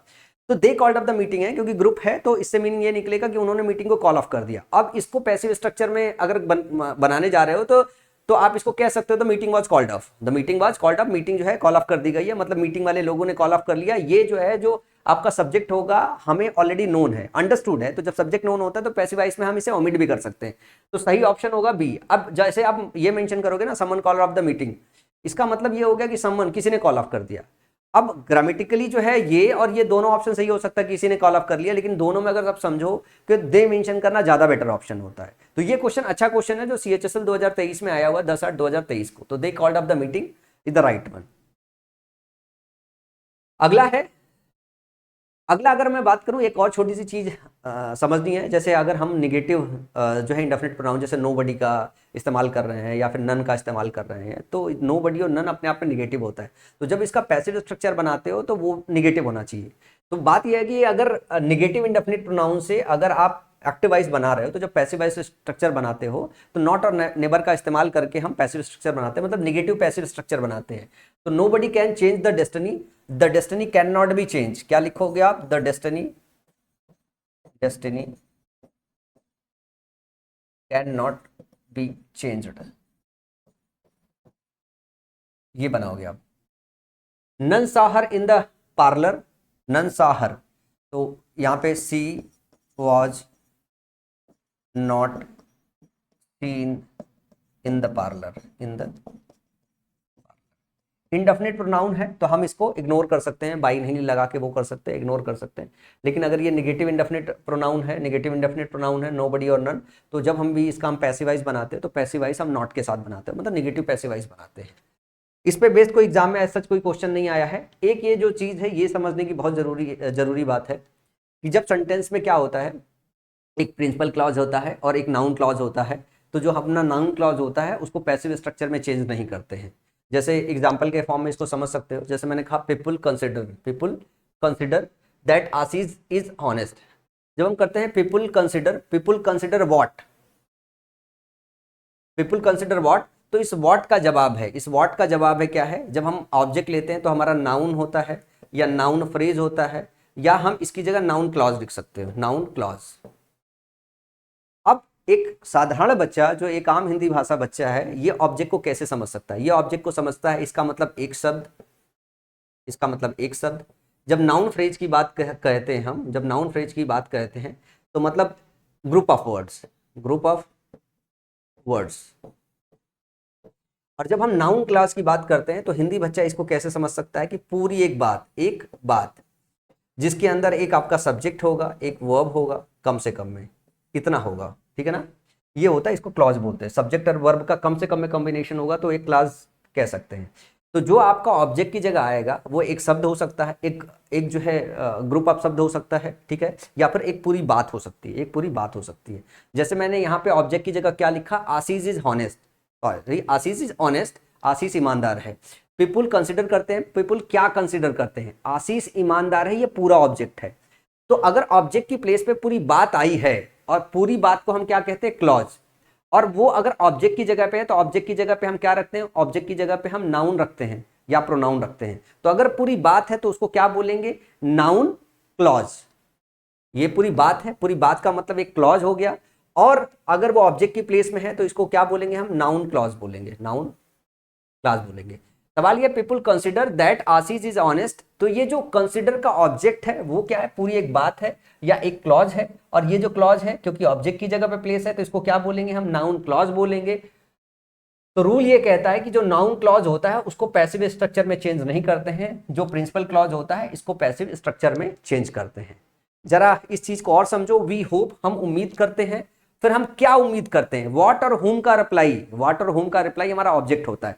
हम क्या उम्मीद करते हैं कि वो पास हो जाएगा, वो पास हो जाएगा, ये पूरी बात हम उम्मीद कर रहे हैं। इसका मतलब जब एक बात आपके ऑब्जेक्ट की प्लेस पे हो तो इसको हम क्या बोलते हैं, नाउन क्लॉज। हिंदी भाषी बच्चों के लिए बता रहा हूं, और अंग्रेजी वाले बच्चे ऐसे समझ सकते हैं कि अगर एक पूरा क्लॉज ऑब्जेक्ट की जगह काम कर रहा हो जो है तो उसको हम नाउन क्लॉज बोलते हैं। पूरा क्लॉज अगर सब्जेक्ट की जगह काम कर रहा हो तो भी उसे नाउन क्लॉज बोलते हैं। तो वी होप हम उम्मीद करते हैं, दैट ही विल पास, वो पास हो जाएगा, तो ये क्या होगा, ये नाउन क्लॉज होगा। तो मैं आपसे बोलूं कि ही विल पास का पैसिव बनेगा कि नहीं, तो आप कहोगे सर ये नाउन क्लॉज है, ये पैसिव नहीं बनेगा, ये हमारा प्रिंसिपल क्लॉज होता है जो है, या मुख्य बात होती है। तो जो मुख्य बात होती है उसको हम बदलते हैं। तो हम अगर बात करें वी होप और पीपुल कंसिडर, तो इसको ऐसे बनाते हैं, इट इज कंसिडर्ड। कंसिडर आपका V1 है, तो कैसे बनेगा, इज कंसिडर्ड से बनेगा, इज कंसिडर्ड, इज कंसिडर्ड से बनेगा। तो ये ऐसे बनेगा, it is considered that Ashish is honest, it is considered that Ashish is honest. अगर मैं यहां पे बात करूं, we hope that he will pass, तो हम क्या काम करेंगे, सिर्फ इसको कन्वर्ट करेंगे। होप आपका V1 है तो कैसे बन होगा, it is considered, it is hoped that he will pass, he will पास। ध्यान रखिएगा कि ये जो नाउन क्लॉज है, जो नाउन क्लॉज है, इसको हम पैसिव स्ट्रक्चर में नहीं बनाते, इसको हम पैसिव स्ट्रक्चर में नहीं बनाते। जो सबसे बड़ा डाउट आता है, जो सबसे क्रिटिकल क्वेश्चन आता है वो यहीं से आता है। सबसे जो क्रिटिकल क्वेश्चन आता है वो इसी जगह से आता है कि जब आपके पास एक प्रिंसिपल क्लॉज और एक नाउन क्लॉज को प्लेस करके दिया जाता है, और नाउन क्लॉज को अगर बदल दिया जाए ऑप्शंस में तो हमें लगता है ये भी तो बदला जा सकता है। अब एग्जाम में अगर इस पे क्वेश्चन देखोगे तो ये क्वेश्चन आया है, it is sad that Einstein was a genius, it is sad that Einstein was a genius. अब मैं आपसे पूछूं कि ये एक्टिव स्ट्रक्चर या पैसिव स्ट्रक्चर है, तो ये पैसिव स्ट्रक्चर है। कैसे, जैसे इज के साथ V3 लिया गया है, इज के साथ V3 लिया गया है, इसका क्या मतलब है कि ये पैसिव है, ये पैसिव स्ट्रक्चर है, ये पैसिव स्ट्रक्चर है। और यहां पे ध्यान देखिए, आइंस्टीन वॉज ए जीनियस, ये कैसा स्ट्रक्चर है, ये एक्टिव स्ट्रक्चर है, ये एक्टिव, क्योंकि वॉज और वर्ब के साथ वर्ब की थर्ड फॉर्म नहीं आई है, ठीक है ना। आइंस्टीन था कैसा, एक जीनियस, तो subject plus linking verb plus subject complement का एक सेक्शन दिया हुआ है। तो ये क्या है, ये वाला आपका जो स्ट्रक्चर है ये एक्टिव स्ट्रक्चर है। तो ये पैसिव में एक्टिव स्ट्रक्चर है, तो एक्टिव में भी एक्टिव स्ट्रक्चर रहेगा। तो जहां जहां आइंस्टीन वॉज ए जीनियस है वो सारे ऑप्शन सही होंगे, Einstein was a genius, Einstein was a genius और आइंस्टीन वॉज ए जीनियस। अच्छा, तीनों ऑप्शन में आइंस्टीन वॉज ए जीनियस दिया हुआ है, तो ये तो दर्द ही नहीं बना, पेन ही नहीं बना आपको। मतलब खाली इसको आपको समझना है, इसको क्या करना है। तो जब इज की बात करें तो आपको वर्ब की एस या ईएस फॉर्म के साथ इस्तेमाल करना है। तो people say that Einstein was a genius, ये वाला ऑप्शन सही हो जाएगा, हैव के साथ नहीं होगा, सैड के साथ नहीं होगा, या आर के साथ नहीं होगा। समझ में आया, ऑप्शन डी सही हो जाएगा। ये कब आया है, एसएससी सीपीओ टीयर सेकंड 2024 में क्वेश्चन आया है। ये उन क्वेश्चंस में है जो क्वेश्चन सर के ऊपर से गुजर जाते हैं एक्टिव पैसिव वॉइस के, जो एक आध क्वेश्चन होते हैं जो गड़बड़ करते हैं, एक आध क्वेश्चन जो होते हैं वो गड़बड़ करते हैं। ये वाला सेक्शन मैं छोड़ता हूं, अभी वापस लौट के आएंगे। ये छोटी सी चीज है, नहीं भी पढ़ाऊंगा तो भी काम हो जाएगा आपका, वरना लास्ट में इसको कवर करते हैं। अब कुछ क्रिटिकल क्वेश्चन बचे हुए, 1 2 3 4 5 6 7 8 9 10 11, 12, 12 क्वेश्चन है, जो 12 क्वालिटी छटे हुए एकदम क्वेश्चन है। ये 12 छटे हुए एकदम क्वालिटी वाले क्वेश्चन है, जिसमें डाउट हो सकता है या क्वेश्चन का स्तर अच्छा हो सकता है। तो चलो इस क्वेश्चन को कहते हैं, the movie was directed by the famous film maker and produced by the studio. तो एक तो वॉज डायरेक्टेड दिया हुआ है, एक तो वॉज डायरेक्टेड दिया हुआ है, और फिर बाई दिया हुआ है साथ में, मतलब ये पैसिव स्ट्रक्चर है। इसका एक्टिव स्ट्रक्चर की बात करें तो V2 के साथ बनेगा। देखो क्या ये क्वेश्चन अपने को परेशान करता है। The famous film maker directed, यहाँ पे the famous film maker by के साथ दिया हुआ है, ये ऑब्जेक्ट है, इसको सब्जेक्ट बना सकते हो। The famous film maker directed the movie, अब यहाँ पे दिया हुआ है डायरेक्टेड द मूवी, V2 दिया हुआ है। वॉज बिंग डायरेक्टेड, ये तो गलत हो गया। द मूवी वॉज डायरेक्टेड, ये भी गलत हो गया option. The famous film maker and the studio collaborated to make the movie, ये तो एकदम ही गलत हो गया। तो जो सही ऑप्शन है, ऑप्शन यही निकल गया। मतलब इस क्वेश्चन में कुछ खास दम नहीं था, लेंदी था पर क्वेश्चन में कुछ खास दम नहीं था। अगला क्वेश्चन है, the letter was written by the author and mailed to the publisher. The letter was written by the author and mailed to the publisher. अब इस क्वेश्चन को देखो, क्रैक करते हैं। सबसे पहले वॉज रिटन लिखा हुआ है, इसका मतलब आपको V2 ढूंढना है, तो ये वाला ऑप्शन तो गलत हो गया। रोट यहाँ पे दिया हुआ है, मतलब ये सही हो सकता है। वॉज बिंग दिया हुआ, ये गलत हो गया। The publisher received the letter written by the author, the letter was written by the author and mailed to the, अब मेल भी गायब हो गया यहाँ पे। Receive the letter written by the author, ये वाला ऑप्शन भी गलत हो गया। The author wrote the letter and mailed it to the publisher, this is the right one, ये राइट वन है। ठीक है ना, समझ में आया? ये बिल्कुल सही जवाब है, क्योंकि 3 ऑप्शन देख के ही कट गए। तो ये क्वेश्चन भी है जो कॉम्प्लिकेटेड हो सकता है, वो भी आसान निकला। I am upset because my cell phone has been stolen. अब यहाँ पे देखो, my cell phone has been stolen दिया हुआ है, my cell phone has been stolen दिया हुआ है। जब हैज बीन स्टोलन की बात करें तो ये पैसिव स्ट्रक्चर है, ये पैसिव है, ये वाला स्ट्रक्चर जो पैसिव है। आई एम अपसेट, मैं अपसेट हूं, वो एक्टिव स्ट्रक्चर है, ये एक्टिव स्ट्रक्चर है, तेरा ध्यान से देखना। और ये है पैसिव स्ट्रक्चर, ये है पैसिव स्ट्रक्चर, ये है एक्टिव स्ट्रक्चर। मैं अपसेट हूं, आई एम अपसेट, तो ये एक्टिव स्ट्रक्चर है, पैसिव नहीं। एम के साथ वर्ब की थर्ड फॉर्म चाहिए पैसिव स्ट्रक्चर के लिए। तो जरा ध्यान से देखिए, I am upset, I am upset, I have been upset. तो ये जो आई हैव बीन अपसेट बनाया गया, ये तो गलत है। अगर इसका पैसिव स्ट्रक्चर भी बनाओगे, और तो आप इसको कैसे स्ट्रक्चर बनाओगे? अगर इसको बनाओगे भी तो स्ट्रक्चर कैसे बनाओगे, आप बताओ मेरे को। इसको स्ट्रक्चर बनाओगे तो एम दिया हुआ है, इसका मतलब ये है कि ये आपका इंडेफिनिट टेंस है, और इसको फिर आप बनाओगे जो है तो कंटिन्यूअस टेंस में बनाना पड़ेगा, इज आर एम के साथ वापस से। ये वाला सेक्शन भी गलत हो गया। आई वॉज अपसेट नहीं लिख सकते हो, मतलब प्रेजेंट का पास में कन्वर्ट नहीं करते हैं। अब देखो यहाँ पे लिखा हुआ है हैज बीन स्टीलिंग माई, तो हैज बीन के साथ स्टीलिंग ऑप्शन नहीं होता है, तो बचा क्या हुआ? I am upset because someone has stolen my cell phone, option number B. अब जरा इस क्वेश्चन को ध्यान से देखना, आपका ये एक्टिव स्ट्रक्चर है, आपका ये एक्टिव स्ट्रक्चर है, और ये पैसिव स्ट्रक्चर है। अब यहाँ पे ध्यान से देखना, जैसे लिखा है मैंने आई एम अपसेट, मैं अपसेट हूं because someone has stolen my cell phone, यहां से इसका ये पैसिव स्ट्रक्चर बनाया गया है। तो यहाँ पे ध्यान से देखोगे, यहाँ पे जो हैज स्टोलन है, यहाँ पे जो इस्तेमाल किया गया है स्टोलन और हैज स्टोलन का, ये अपने बाद ऑब्जेक्ट यहाँ पे लिया हुआ है। तो यहाँ पे ऑब्जेक्ट प्रेजेंट है, अगर ऑब्जेक्ट प्रेजेंट है तो यहाँ पे जो स्टोलन है, ये जो मेन वर्ब है, ये फाइनाइट वर्ब है। यहाँ पे मैंने लिखा आई एम अपसेट, मैं अपसेट हूँ, मैं अपसेट हूँ। तो ये जो स्ट्रक्चर बनाए अपने आप में क्या है, यहाँ पे ऑब्जेक्ट है ही नहीं है। तो जब ऑब्जेक्ट नहीं हो, जब फाइनाइट वर्ब है ही नहीं है, तो अगर फाइनाइट वर्ब नहीं है तो इसका पैसिव स्ट्रक्चर कैसे बनाओगे? पैसिव स्ट्रक्चर बना ही नहीं सकते हो, क्योंकि पैसिव स्ट्रक्चर बनाने के लिए आपका जो एक्टिव जहाँ पे आपने सेंटेंस दिया है, वहाँ पे फाइनाइट वर्ब होना चाहिए, मतलब ऑब्जेक्ट होना चाहिए। अगर ऑब्जेक्ट ही नहीं है तो बनाओगे कैसे? और क्वेश्चन क्रैक करने में देखो, क्वेश्चन आसानी से क्रैक हो गया, क्योंकि कुछ चीजें हैं जो ध्यान से मान लो। अगर आप इसको बनाते हो तो आप इसको ऐसे नहीं बना सकते, इसको ऐसे नहीं बना सकते हो। और अगर मान लो, अगर आपने इसको ऐसे आई एम अपसेट लिखा हुआ, अभी आई एम अपसेट लिखा हुआ है, तो ये वाला जो दोनों सेक्शन है, यहाँ पे हैज बीन के साथ स्टीलिंग तो इस्तेमाल नहीं होता, वर्ब की थर्ड फॉर्म होती है। हैज हैव के साथ हमेशा वर्ब की थर्ड फॉर्म का इस्तेमाल करते हैं। तो ऑप्शन जो होगा वो सही हो जाएगा, ऑप्शन नंबर बी। अगला है, I remember my mother taking me to the stadium. I remember my mother taking me to the stadium. अब ये CHSL टीयर सेकंड का क्वेश्चन है, इसमें अगर ध्यान से देखोगे तो आई रिमेंबर, इसको समझना, ये आई है आपका क्या, ये है आपका सब्जेक्ट, रिमेंबर क्या है आपका मेन वर्ब जो V1 के स्ट्रक्चर में है। My mother, I remember home, तो होम का जवाब क्या है जरा ध्यान से देखो। आई रिमेंबर होम, तो किसको जो है मैं याद कर रहा था, मेरी माँ को, माई मदर। मैं आपको बोलूं कि ये क्या है, आपका डायरेक्ट ऑब्जेक्ट है या इनडायरेक्ट ऑब्जेक्ट है, तो होम का जवाब इनडायरेक्ट होता है और व्हाट का जवाब जो होता है वो क्या होता है, वो होता है आपका डायरेक्ट ऑब्जेक्ट, डायरेक्ट का ऑब्जेक्ट। तो आई रिमेंबर अगर मैं इससे कह दूं व्हाट, आई रिमेंबर व्हाट, मैंने क्या रिमेंबर किया, तो मैं my mother taking me to the stadium, मतलब taking me to the stadium, मेरी माँ को स्टेडियम ले जाते हुए। तो ये टेकिंग मी टू द जो स्टेडियम है ना, ये आपका क्या है, डायरेक्ट ऑब्जेक्ट है। मेरी माँ का मेरा स्टेडियम को ले जाना, मेरी माँ को मेरा स्टेडियम को ले जाना। तो ये वाला जो सेक्शन जो आपका स्टार्ट हो रहा है डायरेक्ट ऑब्जेक्ट, ये देखो जिरंड से स्टार्ट हो रहा है, ये आपका जिरंड से स्टार्ट हो रहा है। टेकिंग मी कहाँ पे ले जाना है, स्टेडियम में लेके जाना। तो जब जिरंड आता है, अगर आपको जिरंड दिया हो तो जिरंड को एक्टिव वॉइस से पैसिव वॉइस में, जिरंड को एक्टिव वॉइस से पैसिव वॉइस में कैसे कन्वर्ट करते हैं, जिरंड को एक्टिव वॉइस से पैसिव वॉइस में कन्वर्ट करते हैं बीइंग, और जो वर्ब रहता है जिसे जिरंड बनाते हैं उसमें बीइंग, जैसे यहाँ पे टेकिंग है तो बीइंग टेकन हो जाएगा, बीइंग टेकन हो जाएगा, बीइंग टेकन हो जाएगा। तो सबसे पहले आपको ये देखना है कि कहाँ आपको बीइंग टेकन बनाया गया है, एक तो वो देख सकते हो। ऊपर से रिमेंबर कहाँ से सही से कन्वर्ट किया गया है वो देख लो। रिमेंबर आपका V1 है, V1 किस में कन्वर्ट होगा, is are am plus verb की थर्ड फॉर्म में।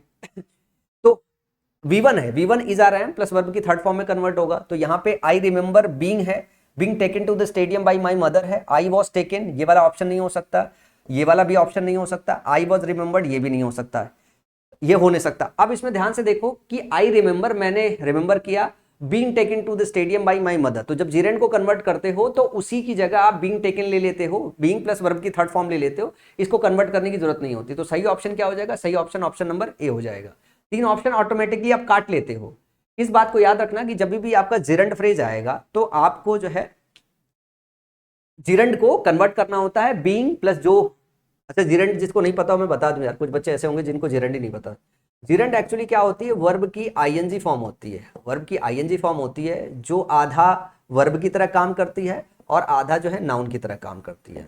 जैसे हम बोलते हैं ना swimming is a good exercise, यहाँ जो स्विमिंग है वही स्विम वर्ब होता है, स्विमिंग वर्ब की आईएनजी फॉर्म, यहाँ सब्जेक्ट की जगह पे प्लेस है, तो ये क्या हो गया, ये यहाँ पे नाउन की तरह काम करता है, तो आधा नाउन आधा वर्ब की तरह काम करता है। तो यहाँ पे जो टेकिंग है वो जिरंड है।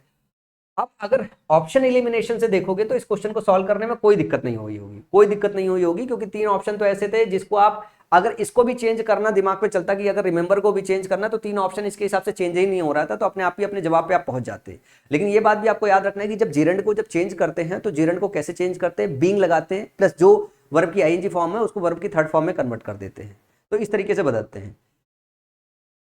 अगले अगर सवाल की बात करें, जो है मैंने थोड़ा एक्सप्लेनेशन ऐड कर लिया है तो आप इसको थोड़ा सा रीड कर लीजिएगा। भावना सा हिम कैरिंग योर सूटकेस। अब जरा ध्यान से देखो, भावना सा, भावना सा, भावना ने किसको देखा, ठीक है ना, तो हुम भावना सीन जो है तो यहाँ पे आएगा हिम, उसको देखा, ये आपका इनडायरेक्ट ऑब्जेक्ट हो जाएगा। और क्या करते हुए देखा, क्या का जवाब आएगा, carrying your suitcase, carrying your suitcase, ये जवाब आ जाएगा कि तुम्हारा सूटकेस उठाते हुए। अब जरा ध्यान से देखो, यहां पे अगर हम कन्वर्ट करने की बात करें तो क्या कैरिंग को बीइंग कैरिड में कन्वर्ट किया गया है कि नहीं। सबसे पहले ऑप्शन में ये देखो, अगर दिमाग में आए कि सर ये तो जिरंड है, अभी आपने बताया जो वर्ब की आईएनजी फॉर्म होती है, सबसे बड़ा कंफ्यूजन क्या होता है, ये जिरंड की भी तरह काम करती है या पार्टिसिपल की भी तरह काम करती है। तो आपको सेंटेंस के अंदर ये पहचानना बड़ा मुश्किल काम हो जाता है जब तक इंग्लिश की आप अच्छे ज्ञाता ना हो जाए कि कब ये जिरंड की तरह काम कर रही है, कब ये पार्टिसिपल की तरह काम कर रही है। तो ये बहुत इंपॉर्टेंट चीज है, जब जिरंड की तरह काम करेगी तब वो या तो ऑब्जेक्ट की प्लेस पे आएगी या सब्जेक्ट के प्लेस पे आएगी, तो उसके बाद वर्ब आएगा। जैसे इस सेंटेंस में अगर मैं देखूं तो टेकिंग मी, तो ये वर्ब की जगह पे आया, इसके बाद डायरेक्टली ऑब्जेक्ट आया टेकिंग मुझे, तो ये इसके लिए जो है आएगा, तो मदर ले जा रही है, मदर के लिए वर्ब है, और मी के लिए क्या है, मी के लिए वर्ब है, मदर के लिए मतलब मदर मेरी ले जा रही है, तो माँ के लिए क्या हो गया, मदर टेकिंग मी, तो मदर इसका जो है सब्जेक्ट हो जाएगा, टेकिंग इसका वर्ब हो जाएगा, ठीक है ना। और मी अगर बोले तो ऑब्जेक्ट है, इसके लिए भी वर्ब है, mother taking me to the stadium. तो यहाँ पे जो टेकिंग है ये आईएनजी फॉर्म में आया है और ये वर्ब है, और यहाँ पे मदर के लिए जो है वो आ रहा है। और दूसरी चीज है कि जब हम बात करें कि ये यहाँ पे ऑब्जेक्ट की जगह प्लेस है, इसके लिए, क्योंकि ये जो पूरा आपका फ्रेज आ रहा है, पूरी जो क्लॉज आ रही है, तो इस मदर के लिए तो वर्ब है, लेकिन ये जो taking me to the stadium है, ये पूरा का पूरा जो जिरंड फेज है, जो जिरंड से स्टार्ट हो रहा है, वो इसके लिए ऑब्जेक्ट है। मतलब यहाँ पे जो रोल कर रहा है वो इसके आई के लिए ऑब्जेक्ट की जगह पे रखा हुआ है, आई के लिए ऑब्जेक्ट की जगह पे रखा हुआ है। इसका मतलब यह है कि यहाँ पे इसके पास नाउन की क्वालिटीज है, नाउन की क्वालिटीज है, तो ये इसके लिए ऑब्जेक्ट है और ये इसके लिए वर्ब है, तो इसके अंदर दोनों क्वालिटीज हो गई। अब इसी तरीके से यहां पे इस बात का कंफ्यूजन होगा आपको कि यहां पे जो कैरिंग है यहां पे पार्टिसिपल है या जिरंड है। पार्टिसिपल एडजेक्टिव की तरह काम करता है। अब जब एक्टिव पैसिव वॉइस के क्वेश्चन सॉल्व कर रहे हो तो इस तरीके का जब क्वेश्चन आ जाए और जब ये पढ़ के भी जाओ ना, तो आप एक काम करो, आप सबसे पहले ये देखो क्या कैरिंग जो यहाँ पे दिया हुआ, क्या बीइंग कैरिड कहीं पे लिखा हुआ है, ऑप्शन में देख लो। अगर लिखा हुआ है तो सोचने की जरूरत है, नहीं लिखा हुआ तो ये बात सोचने की जरूरत नहीं है। He was seen by Bhavna carrying your suitcase लिखा हुआ है, your suitcase carried by him was seen by Bhavna लिखा है, he had been seen by Bhavna carrying your suitcase लिखा हुआ है, your suitcase was seen by Bhavna carrying him. तो बीइंग कैरिड कहीं पे लिखा हुआ नहीं है, तो ये वाली चीज अब सोचना ही नहीं है। मतलब जो बदला गया है भावना सॉ हिम को बदला गया है, ये आपका V2 है। V2 किस में बदलता है? V2 बदलता है वाज या वर सीन में, वाज या वर सीन में। तो अब आपको सबसे पहले वॉज वर के साथ सीन देखना है। यहां पे आपका जो है वॉज सीन दिया हुआ है और यहां पे वॉज सीन दिया हुआ है, यहां पे हैड बीन सीन दिया हुआ है, ये गलत हो गया, ये वॉज सीन दिया हुआ है। अब ध्यान से देखो, Bhavna saw him carrying your suitcase, तो एक तो ये ऑब्जेक्ट हो गया आपका, या तो आप इससे बना सकते हो या तो ये जो है इससे बना सकते हो। Carrying your suitcase, carrying your suitcase, ये पूरा का पूरा इससे बना सकते हैं, हिम के साथ बना सकते हो। तो जरा ध्यान से देखो किसके साथ बनाया गया, जैसे यहाँ ही के साथ बनाया गया, he was seen by Bhavna, he was seen by Bhavna क्या करते हुए, कैरिंग योर सूटकेस। तो this is the right one, ये अपने आप में बिल्कुल सही लिखा है। You your suitcase carried by him, carried by him, ये वाला option was seen by Bhavna, was seen by Bhavna, दो बार बाई का इस्तेमाल है, बाई हिम लिखा हुआ है, बाई भावना लिखा हुआ है। तो जब आपके पास दो ऑब्जेक्ट होता है, डायरेक्ट ऑब्जेक्ट और दूसरा जो है इनडायरेक्ट ऑब्जेक्ट होता है, तो दोनों में बाई नहीं इस्तेमाल करते हो, दोनों में। ये वाला मैंने छोड़ दिया था कि मैं बता ही देता हूँ। अगर आपके पास दो ऑब्जेक्ट है, डायरेक्ट ऑब्जेक्ट है और इनडायरेक्ट ऑब्जेक्ट है, इनडायरेक्ट ऑब्जेक्ट है, तो ध्यान से रखो कि जब ये ऑब्जेक्ट होते हो तो या तो इससे बनाते हो या तो इससे बनाते हो, लेकिन जो बाई बनाते हो, बाई के साथ हमेशा किसके साथ आएगा, यहाँ वाला जो सब्जेक्ट होता है ये आपके ऑब्जेक्ट में पैसिव के कन्वर्ट होता है। तो भावना जो होता है, बाई भावना खाली लगाओगे, क्या लगाओगे, बाई भावना लगाओगे बस। तो जिस ऑप्शन में बाई हाँ भावना के अलावा बाई हिम भी लिखा हुआ है, ये ऑप्शन ही गलत हो गया, ये ऑप्शन ही गलत हो गया, और ये हैड बीन वाला गलत हो गया। अब your suitcase was seen by Bhavna carrying him, तो उसको नहीं ले जा रही थी, सूटकेस ले जा रही थी, तो ये वाला ऑप्शन ही गलत हो गया क्योंकि मीनिंग ही बदल हो गई। तो सही ऑप्शन क्या है, ऑप्शन नंबर 1 है। सही ऑप्शन क्या है, ऑप्शन नंबर 1 है। अगला, ये थोड़ा सा एक्सप्लेनेशन ऐड किया है, आप पढ़ लेना, मैं थोड़ा समझा देता हूँ कि सब्जेक्ट जो है यहाँ पे ही है, पैसिव वर्ब है वॉज सीन, एजेंट है बाई भावना, प्रेजेंट पार्टिसिपल है कैरिंग योर सूटकेस। तो जो आपका प्रेजेंट पार्टिसिपल है, ये वाली जो चीज़ है, ये आपका जो है बदलेगा नहीं, ये ऐसे ही रहेगा कैरिंग योर सूटकेस, ये नहीं बदलेगा। तो थोड़ा सा मैंने इसमें ऐड भी कर दिया है कि जब ये नोट्स आपके पास जाएंगे तो आप उसे देख पाओगे। अगला क्वेश्चन है, historians tells us how this country was divided into 3।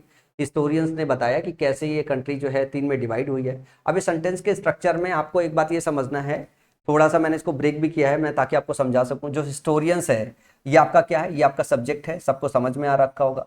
जो टेल है ये आपका क्या है, वर्ब है। और यहाँ पे दो तरीके का जो है ऑब्जेक्ट है। जब हम बोलते हैं कि होम हिस्टोरियंस टेल्स, किसको हिस्टोरियन ने बताया, तो जो किसको का जवाब है वो अस है। ये क्या है, आपका इनडायरेक्ट ऑब्जेक्ट है। डायरेक्ट ऑब्जेक्ट की अगर बात करें तो ये पूरा नाउन क्लॉज है, how this country was divided into 3, how this country was divided into 3, कि किस तरीके से कंट्री 3 में डिवाइड हुई है।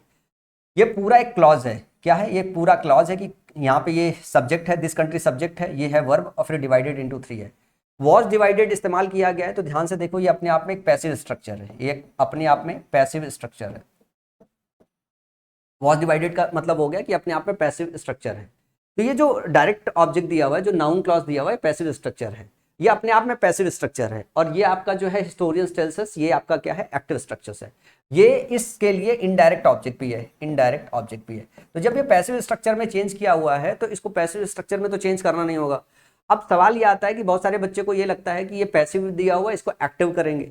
चलो, मतलब मैं ये कहता हूँ, ये डाउट आता है उसको वैसे भी कर लेते हैं और दोनों तरीके से आप ऑप्शन को एलिमिनेट करते हैं। ऑप्शन देख के कैसे क्वेश्चन को सॉल्व करते हैं इस तरीके के क्वेश्चन में। जैसे सबसे पहले बात, अगर मैं बोलूँ टेल को किस में कन्वर्ट करेंगे, तो टेल को कन्वर्ट करोगे तुम इज आर एम में। तो यहाँ पे ध्यान से देखो कि अगर उस हिसाब से अगर हम कन्वर्ट करें तो हैव में चेंज करेंगे नहीं। We are told by, we I told by historians, we are told by historians, यहाँ पूरा तीनों सही सही है। फिर लिखा है how this country has been divided into 3, how this country has been divided into 3। तो वाज डिवाइडेड है, वाज डिवाइडेड से हैज बीन डिवाइडेड में जाओगे नहीं। अब अगला है how this country divided into 3, मैं जा सकते हो। अगला है how this country was divided into 3, how this country was divided into 3, ये वही लिखा है जो यहाँ पे लिखा हुआ है, और ये जो है उसका एक्टिव, इसका एक्टिव लिख दिया गया है। और how this country was divided into 3 ये सेम लिखा हुआ है, और ये ऑप्शन इलिमिनेट हो गया, 3 हमारे पास बचे, ये भी इलिमिनेट हो गया, ये भी 2 बचे हुए।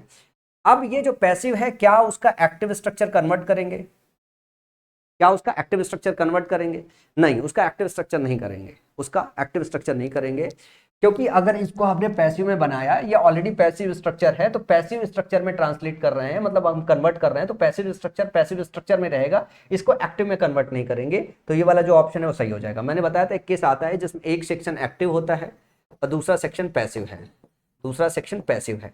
अगर इसको कन्वर्ट करना हो तो इस एक्टिव को पैसिव में कन्वर्ट करते हैं और इसको ऐसा ही छोड़ देते हैं, इसको एक्टिव में कन्वर्ट नहीं करते। तो सवाल का सही जवाब क्या होगा? सवाल का सही जवाब ऑप्शन नंबर 3 हो जाएगा, ना कि ऑप्शन नंबर बी होगा, ऑप्शन नंबर बी गलत होगा। तो बहुत सारे बच्चे हैं इसको पैसिव में कन्वर्ट कर देंगे और इसको क्या काम करेंगे, इसको एक्टिव में कन्वर्ट कर देंगे। ये ऑलरेडी पैसिव में है तो इसको जो है पैसिव में रहने देना है, ये एक्टिव है, इसको पैसिव में कन्वर्ट करना है। तो 2 बातें हैं, जैसे नाउन क्लॉज कोई प्रेजेंट है, वो एक्टिव में है तो उसको एक्टिव में रहने देना है, अगर वो पैसिव में है तो उसको पैसिव में रहने देना है, उसको कन्वर्ट नहीं करना है। आप वहां से यहाँ पे कन्वर्ट करके नहीं आओगे, इस बात का आपको ध्यान रखना है, ठीक है ना। तो इसको आपको जो ये आपका दिया है ना, how this country was divided into 3, इसको ऐसे ही रहने देना है, इसको बदलना नहीं, क्योंकि ऑलरेडी ये पैसिव है और पैसिव का और पैसिव नहीं बना सकते हो। अगला है the company will launch the new product next month and they are already promoting it through various marketing channels. तो कंपनी विल लॉन्च, हम बात कर रहे हैं कंपनी विल लॉन्च, ये आपका एक्टिव स्ट्रक्चर है, जरा ध्यान से देखो, यहाँ फाइनाइट वर्ब है क्योंकि ऑब्जेक्ट दिया हुआ है, and they are already promoting it, तो इट यहाँ पे ऑब्जेक्ट दिया हुआ है, ऑलरेडी प्रमोटिंग दिया हुआ है, तो दूसरा फाइनाइट वर्ब यहाँ पे मिल गया, प्रमोट ये दूसरा फाइनाइट मिल गया, ये पहला फाइनाइट वर्ब है, ये दूसरा फाइनाइट वर्ब है। तो जब इसको पैसिव स्ट्रक्चर में कन्वर्ट करोगे, और दोनों क्या है, दोनों एक्टिव स्ट्रक्चर में है, तो दोनों को पैसिव स्ट्रक्चर में कन्वर्ट करना होता है। तो विल लॉन्च को किस में कन्वर्ट करोगे, विल बी लॉन्च्ड में कन्वर्ट करोगे, किस में कन्वर्ट करोगे, विल बी लॉन्च्ड में। और लिखा है आर प्रमोटिंग, तो वर्ब की आईएनजी फॉर्म है, आर के साथ वर्ब की आईएनजी फॉर्म है, इसको कैसे कन्वर्ट करोगे, इसमें क्या है, खाली बीइंग डालोगे और ये जो है वर्ब की थर्ड फॉर्म में लगा दोगे। यहाँ पे आर की जगह जो आएगा इज आर एम सब्जेक्ट के हिसाब से आएगा, क्योंकि इट यहाँ पे इसका ऑब्जेक्ट है तो इट के हिसाब से इज आएगा। बस आपको ध्यान देना है, यहाँ पे देखो विल बी के साथ बनाया गया है, यहाँ पे वर्ब बीन के साथ बनाया गया है, यहाँ पे वॉज लॉन्च्ड इस्तेमाल किया गया है, और यहाँ पे ध्यान से देखो new product will have been के साथ बनाया गया है। क्वेश्चन में ज्यादा दम ही नहीं था, क्वेश्चन करेक्ट हो गया। The new product will be launch by the company next month and it is, ध्यान से देखो, it is already being promoted through various marketing channel. तो ये दोनों पैसिव स्ट्रक्चर में बनाया गया है, क्योंकि 2 फाइनाइट वर्ब है और दोनों एक्टिव स्ट्रक्चर में है, तो इन दोनों को पैसिव स्ट्रक्चर में बदलेंगे। अगर यहाँ पे एक एक्टिव स्ट्रक्चर में होता है, एक पैसिव स्ट्रक्चर में होता है, तो पैसिव को पैसिव में रहने देते, एक्टिव को पैसिव में बना देते। समझ में आया? अगला क्वेश्चन है the research team is conducting experiment, the research team is conducting दिया हुआ है, तो आप ध्यान से देखो कि क्या एक्सपेरिमेंट्स की बात हो रही है। तो एक फाइनाइट वर्ब यहां पे हो गया आपका। अगला देखो on a new drug that could revolutionise the treatment of the disease, तो यहां पे कुड के साथ रिवोल्यूशनाइज का इस्तेमाल है, ये भी आपका क्या है, फाइनाइट वर्ब है। और क्या रिवोल्यूशनाइज करेगा, द ट्रीटमेंट, यहाँ पे ऑब्जेक्ट है, मतलब यहाँ पे 2 फाइनाइट वर्ब है, अगर 2 फाइनाइट वर्ब है तो दोनों को कन्वर्ट करेंगे पैसिव वॉइस में। तो इज कंडक्टिंग को किस में हम बदलेंगे, इज बीइंग कंडक्टेड में बदलेंगे, तो ये वाला ऑप्शन नहीं होगा, ये वाला ऑप्शन नहीं होगा।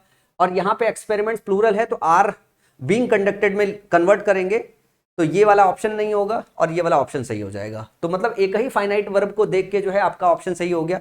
यहाँ पे भी देख लो, could that could revolutionise the treatment of the disease by the research team दिया हुआ है। तो इस वाले सेक्शन को on a drug that could revolutionise the treatment of the disease नहीं दिया हुआ है, ठीक है ना।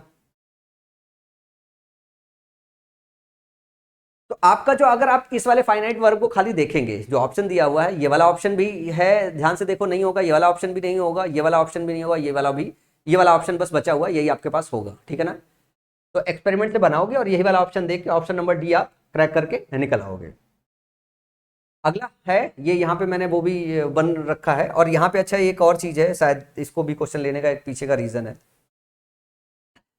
एक और, जैसे मैंने आपको बताया, जैसे मान लो रिलेटिव क्लॉज भी दिया हुआ है, रिलेटिव क्लॉज है, जैसे यहाँ पे दैट के साथ रिलेटिव क्लॉज है। ये रिलेटिव क्लॉज आप ऐसे समझो कि इसको भी आप नाउन क्लॉज ही समझो, नाउन क्लॉज की तरह काम कर रहा है, जो रिलेट कर रहा है। किसके लिए है? न्यू ड्रग आया है, न्यू ड्रग के लिए फिर उसके बाद रिलेट कर रहा है इस नए ड्रग को कि could revolutionise the treatment of the disease, ये इसके विषय में और इन्फॉर्मेशन पास कर रहा है।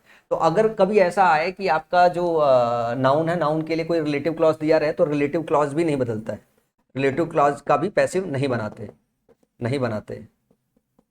अच्छा, इसमें अपन ने चेक ही नहीं किया ना, इसमें एक ही फाइनाइट वर्ब से हो गया, ये दूसरा फाइनाइट वर्ब है, इसको भी चेंज करते हैं। अच्छा, ये भी एक रीजन था, ये रिलेटिव क्लॉज है, रिलेटिव क्लॉज में ये वाला फाइनाइट वर्ब यहाँ पे ऑप्शन में चेंज नहीं किया गया है, that could revolutionise the treatment of the disease by the research team, तो ऑप्शन डी इसका करेक्ट हो जाएगा। अच्छा, जितने भी रूल्स है, ये जो हम रूल्स पढ़ रहे हैं, लेकिन अल्टीमेटली क्या है कि सारे क्वेश्चन अगर आप ध्यान से देख रहे हो तो वर्ब चेक करके ही क्रैक हो रहे हैं। तो अगर उनसे बातों को जान रहे हो तो जो थोड़े बहुत डाउट है वो भी आपके मिट जाएंगे और हट जाएंगे। इसका एक्सप्लेनेशन भी मैंने ऐड कर दिया है, सेंटेंस के स्ट्रक्चर को अगर और समझना चाहो बेहतर तरीके से। The reviewer gave a dazzling review of the restaurant which then went viral, which then went viral. तो ध्यान से देखो, इसका भी मैंने थोड़ा सा ऐड किया हुआ है इसमें। ध्यान से देखो कि जो सब्जेक्ट हमारा द रेस्क्यू टीम होगा, ठीक है ना, could have completed the task if there had been uninterrupted power supply. एक मिनट, क्वेश्चन देखिएगा। The reviewer gave a dazzling review of the restaurant which then went viral, और the rescue team, अच्छा ये दूसरा लिखा हुआ है, ठीक है ना, ये वाले नहीं है, ठीक है ना। द रिव्यूअर गेव, तो यहाँ पे ध्यान देखो, अगर मैं बताऊँ ये है आपका सब्जेक्ट, ये क्या है, ये आपका सब्जेक्ट है। गेव क्या है? वर्ब है। गेव व्हाट, ठीक है ना, a dazzling review, a dazzling review. The reviewer gave, reviewer ने क्या दिया? जब व्हाट का रिप्लाई बोलते हैं तो डायरेक्ट ऑफ जाता है dazzling review of the restaurant, ठीक है ना, restaurant which then went viral, और जो रिव्यू है वो क्या है, वो वायरल हो गया, विच देन वेंट वायरल, जो कि वायरल हो गया। तो ध्यान से देखो, विच देन वेंट वायरल है, ये एक्स्ट्रा रिलेटिव क्लॉज है, विच देन वेंट वायरल, और ये किसको रिलेट कर रहा है? रिव्यू को रिलेट कर रहा है। जो रिव्यू है इसका जो है एक्स्ट्रा जो है रिलेटिव क्लॉज है कि जो रिव्यू है वो वायरल चला गया, तो ये रिलेटिव क्लॉज है, रिलेटिव क्लॉज को बदलते नहीं है। और गेव ए डेजलिंग, ये V2 है, तो हमारा जो सबसे पहले क्वेश्चन क्रैक करने का तरीका है वो क्या है? V2 को देख के क्रैक करना है। V2 किस में कन्वर्ट होता है? ये हमारा वॉज या फिर वर्ब में होता है, प्लस वर्ब की थर्ड फॉर्म होती है। सबसे पहले तो ये चेक करना है कि इससे एग्जाम का क्वेश्चन क्रैक हो रहा है कि नहीं हो रहा है। तो हम आएंगे वॉज वर्ब में देखेंगे, तो वॉज दिया हुआ है, यहाँ पे इज दिया हुआ, गलत हो गया। यहाँ पे वॉज वर्ब नहीं दिया हुआ, ये गलत हो गया है। The reviewer was given, the reviewer was given A dazzling, तो जो रिव्यूअर है ये तो ऑब्जेक्ट बनेगा, तो ये वाला ऑप्शन यहाँ पे सब्जेक्ट बनाया, ये वाला ऑप्शन गलत हो गया। तो पैसिव स्ट्रक्चर जो बनेगा आपके पास एक ही ऑप्शन बनेगा, a dazzling review of the restaurant was given by the reviewer which then went viral. तो ये जो एक्स्ट्रा रिलेटिव क्लॉज है इसको भी हम नहीं बदलते हैं, विच देन वेंट वायरल, तो ऑप्शन ए जो होगा इसका करेक्ट हो जाएगा। और इसको कैसे चेक करते हैं? इसको तो सिर्फ गेव से आप चेक कर लो कि ये वाला वर्ब है, इस वर्ब को कैसे ट्रांसफर करेंगे, और ये जो सब्जेक्ट है ये ऑब्जेक्ट बनेगा। इतनी बात खाली आप ध्यान रखोगे तो भी ये क्वेश्चन आसानी से क्रैक हो जाएगा।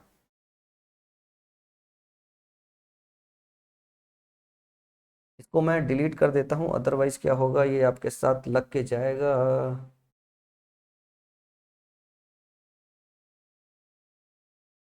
के साथ लग के जाएगा तो दिक्कत हो जाएगी। ये CHSL टीयर सेकंड का क्वेश्चन है 2023 का। The rescue team could have completed the task if there had been uninterrupted power supply. अच्छा, ये वाला जो है उसके अंदर पेस्ट हो गया था। The rescue team could have completed the task if there had been uninterrupted power supply. यहाँ पे देखो had been uninterrupted power supply है, ये पैसिव स्ट्रक्चर है, पैसिव स्ट्रक्चर है। The rescue team could have completed, ये एक्टिव स्ट्रक्चर है, active structure है। अब जो इस सेंटेंस का इंस्ट्रक्शन होगा, इंस्ट्रक्शन में वो ये बोलेगा कि एक्टिव से पैसिव में कन्वर्ट करो या पैसिव से एक्टिव में कन्वर्ट करो, ये तो आपको बोलेगा। अगर सेंटेंस का जो इंस्ट्रक्शन है उसमें ये बोल रहा है पैसिव से एक्टिव में कन्वर्ट करना है तो इस पे आपको फोकस करना है, एक्टिव से पैसिव में कन्वर्ट करना है तो आपको इस पे फोकस करना है। तो कुड हैव पे अगर फोकस करें, जरा ध्यान से देखो, हम दोनों बातों को साथ में लेके चलते। कुड हैव को अगर बदले तो कुड हैव के साथ जो है बीन लगाते, कुड हैव बीन, इसके साथ और बीन जोड़ देंगे। मान लो अगर ऐसा होगा कि मेरे को ऐसा इसको एक्टिव में कन्वर्ट करना है तो हैड बीन में बीन हटा देंगे, क्या बचेगा? सिर्फ हैड प्लस V3 बचेगा। ये दोनों बातों को ध्यान देके हम क्वेश्चन को क्रैक कर सकते हैं। तो जो कुड हैव बीन है, यहाँ कैन हैव का इस्तेमाल कर दिया गया, गलत हो गया है। कुड हैव बीन का इस्तेमाल है यहाँ पे, जरा ध्यान देखो, ये है, यहाँ पे हो सकता है। कुड बी का इस्तेमाल है, ये गलत है। कुड हैव टू बी का इस्तेमाल है, ये गलत है।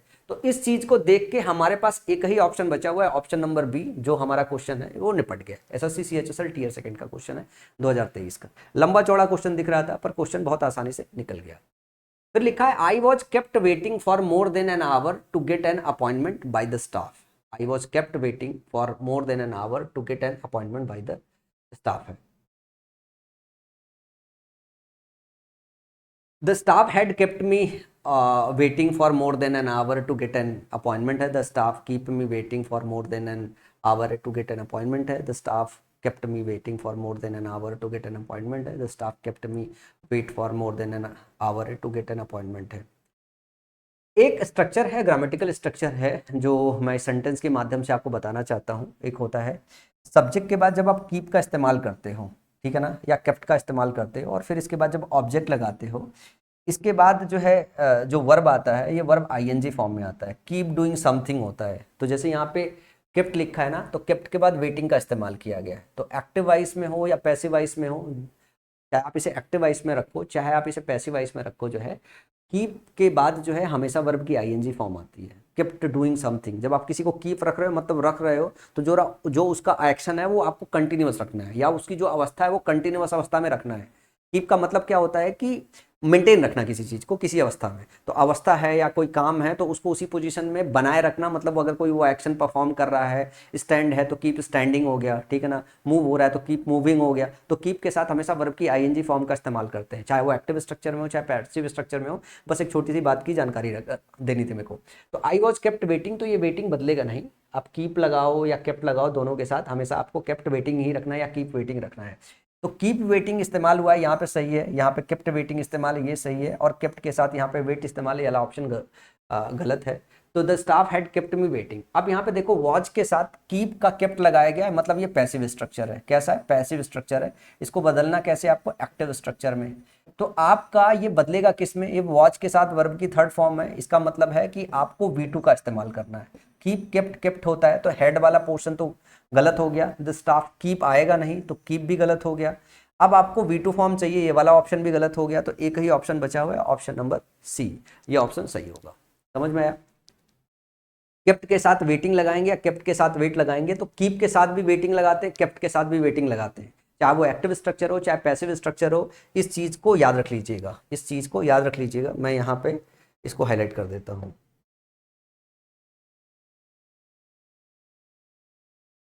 इसको याद रख लीजिएगा।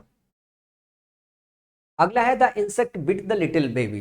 ये क्वेश्चन बहुत आसान है, इसको रखने का एक पर्पज है। कई बार कुछ ऐसे वर्ब आते हैं, जैसे शर्ट हो गया तो शर्ट का शर्ट शर्ट शर्ट ही रखते हैं, बिट का बिट बिट बिट ही रखते हैं। तो मतलब एक कुछ ऐसे वर्ब्स होते हैं जिनके सारे फॉर्म एक जैसे होते हैं, उनको लेके बड़ा डाउट होता है। जैसे लिखा है the insect bit the little baby. अब आपको ये समझना है कि ये जो है प्रेजेंट इंडेफिनिट है या पास्ट इंडेफिनिट है।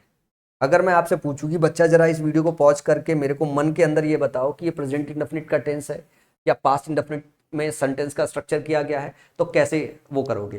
तो सबसे पहले आपको सब्जेक्ट देखना होता है, द इंसेक्ट। अगर मैं द इंसेक्ट की बात करूं, ये सिंगुलर है। अगर ये सिंगुलर है तो सिंगुलर होने का मतलब ये हो गया कि प्रेजेंट इंडेफिनिट में वर्ब की एस या ईएस फॉर्म आएगी। तो बिट के तीनों फॉर्म फर्स्ट सेकंड थर्ड एक होते हैं। तो अगर ये प्रेजेंट इंडेफिनिट होगा तो बिट की जगह क्या लेते हैं हम? बिट्स लेते हैं। क्या लेते हैं? बिट्स लेते हैं। अगर सिर्फ बिट इस्तेमाल है, अगर सिर्फ बिट इस्तेमाल है, इसका मतलब है V2 है, क्योंकि सब्जेक्ट आपका क्या है? सब्जेक्ट आपका सिंगुलर है तो वर्ब की एस या ईएस फॉर्म आनी चाहिए। अगर सब्जेक्ट प्लूरल होता तब बहुत डाउट होता कि ये प्रेजेंट इंडेफिनिट है या फिर ये पास्ट इंडेफिनिट है। यहाँ पे डाउट होने वाला सीन ही नहीं है, ये अपने आप में ये इंडिकेट कर रहा है ये पास्ट इंडेफिनिट है। अगर ये पास्ट इंडेफिनिट है तो पैसिव स्ट्रक्चर कैसे कन्वर्ट होगा? पैसिव स्ट्रक्चर जो कन्वर्ट होगा वो होगा वॉज के साथ या फिर वर के साथ प्लस वर्ब की थर्ड फॉर्म। तो बिट का बिट ही रहने वाला है। तो ऐसे सारे ऑप्शन जिसमें वॉज नहीं है वो सारे ऑप्शन गलत है। तो सही क्या हो जाएगा? सही जवाब ऑप्शन नंबर ए हो जाएगा। तो ये आपका एमटीएस में ये क्वेश्चन पूछा गया है, अच्छा क्वेश्चन था, ये पूछा गया। तो ये रहे आपके सारे क्वालिटी क्वेश्चन, मैंने लगभग सारे कवर करा दिए हैं। अगर किसी जगह पे आपको डाउट रह गया हो, किसी जगह पे डाउट रह गया हो, तो आप मेरे को बताना, जो है मैं उसको अलग से 4-5 मिनट की वीडियो पर्टिकुलरली बना के जो है एक्सप्लेन कर दूंगा।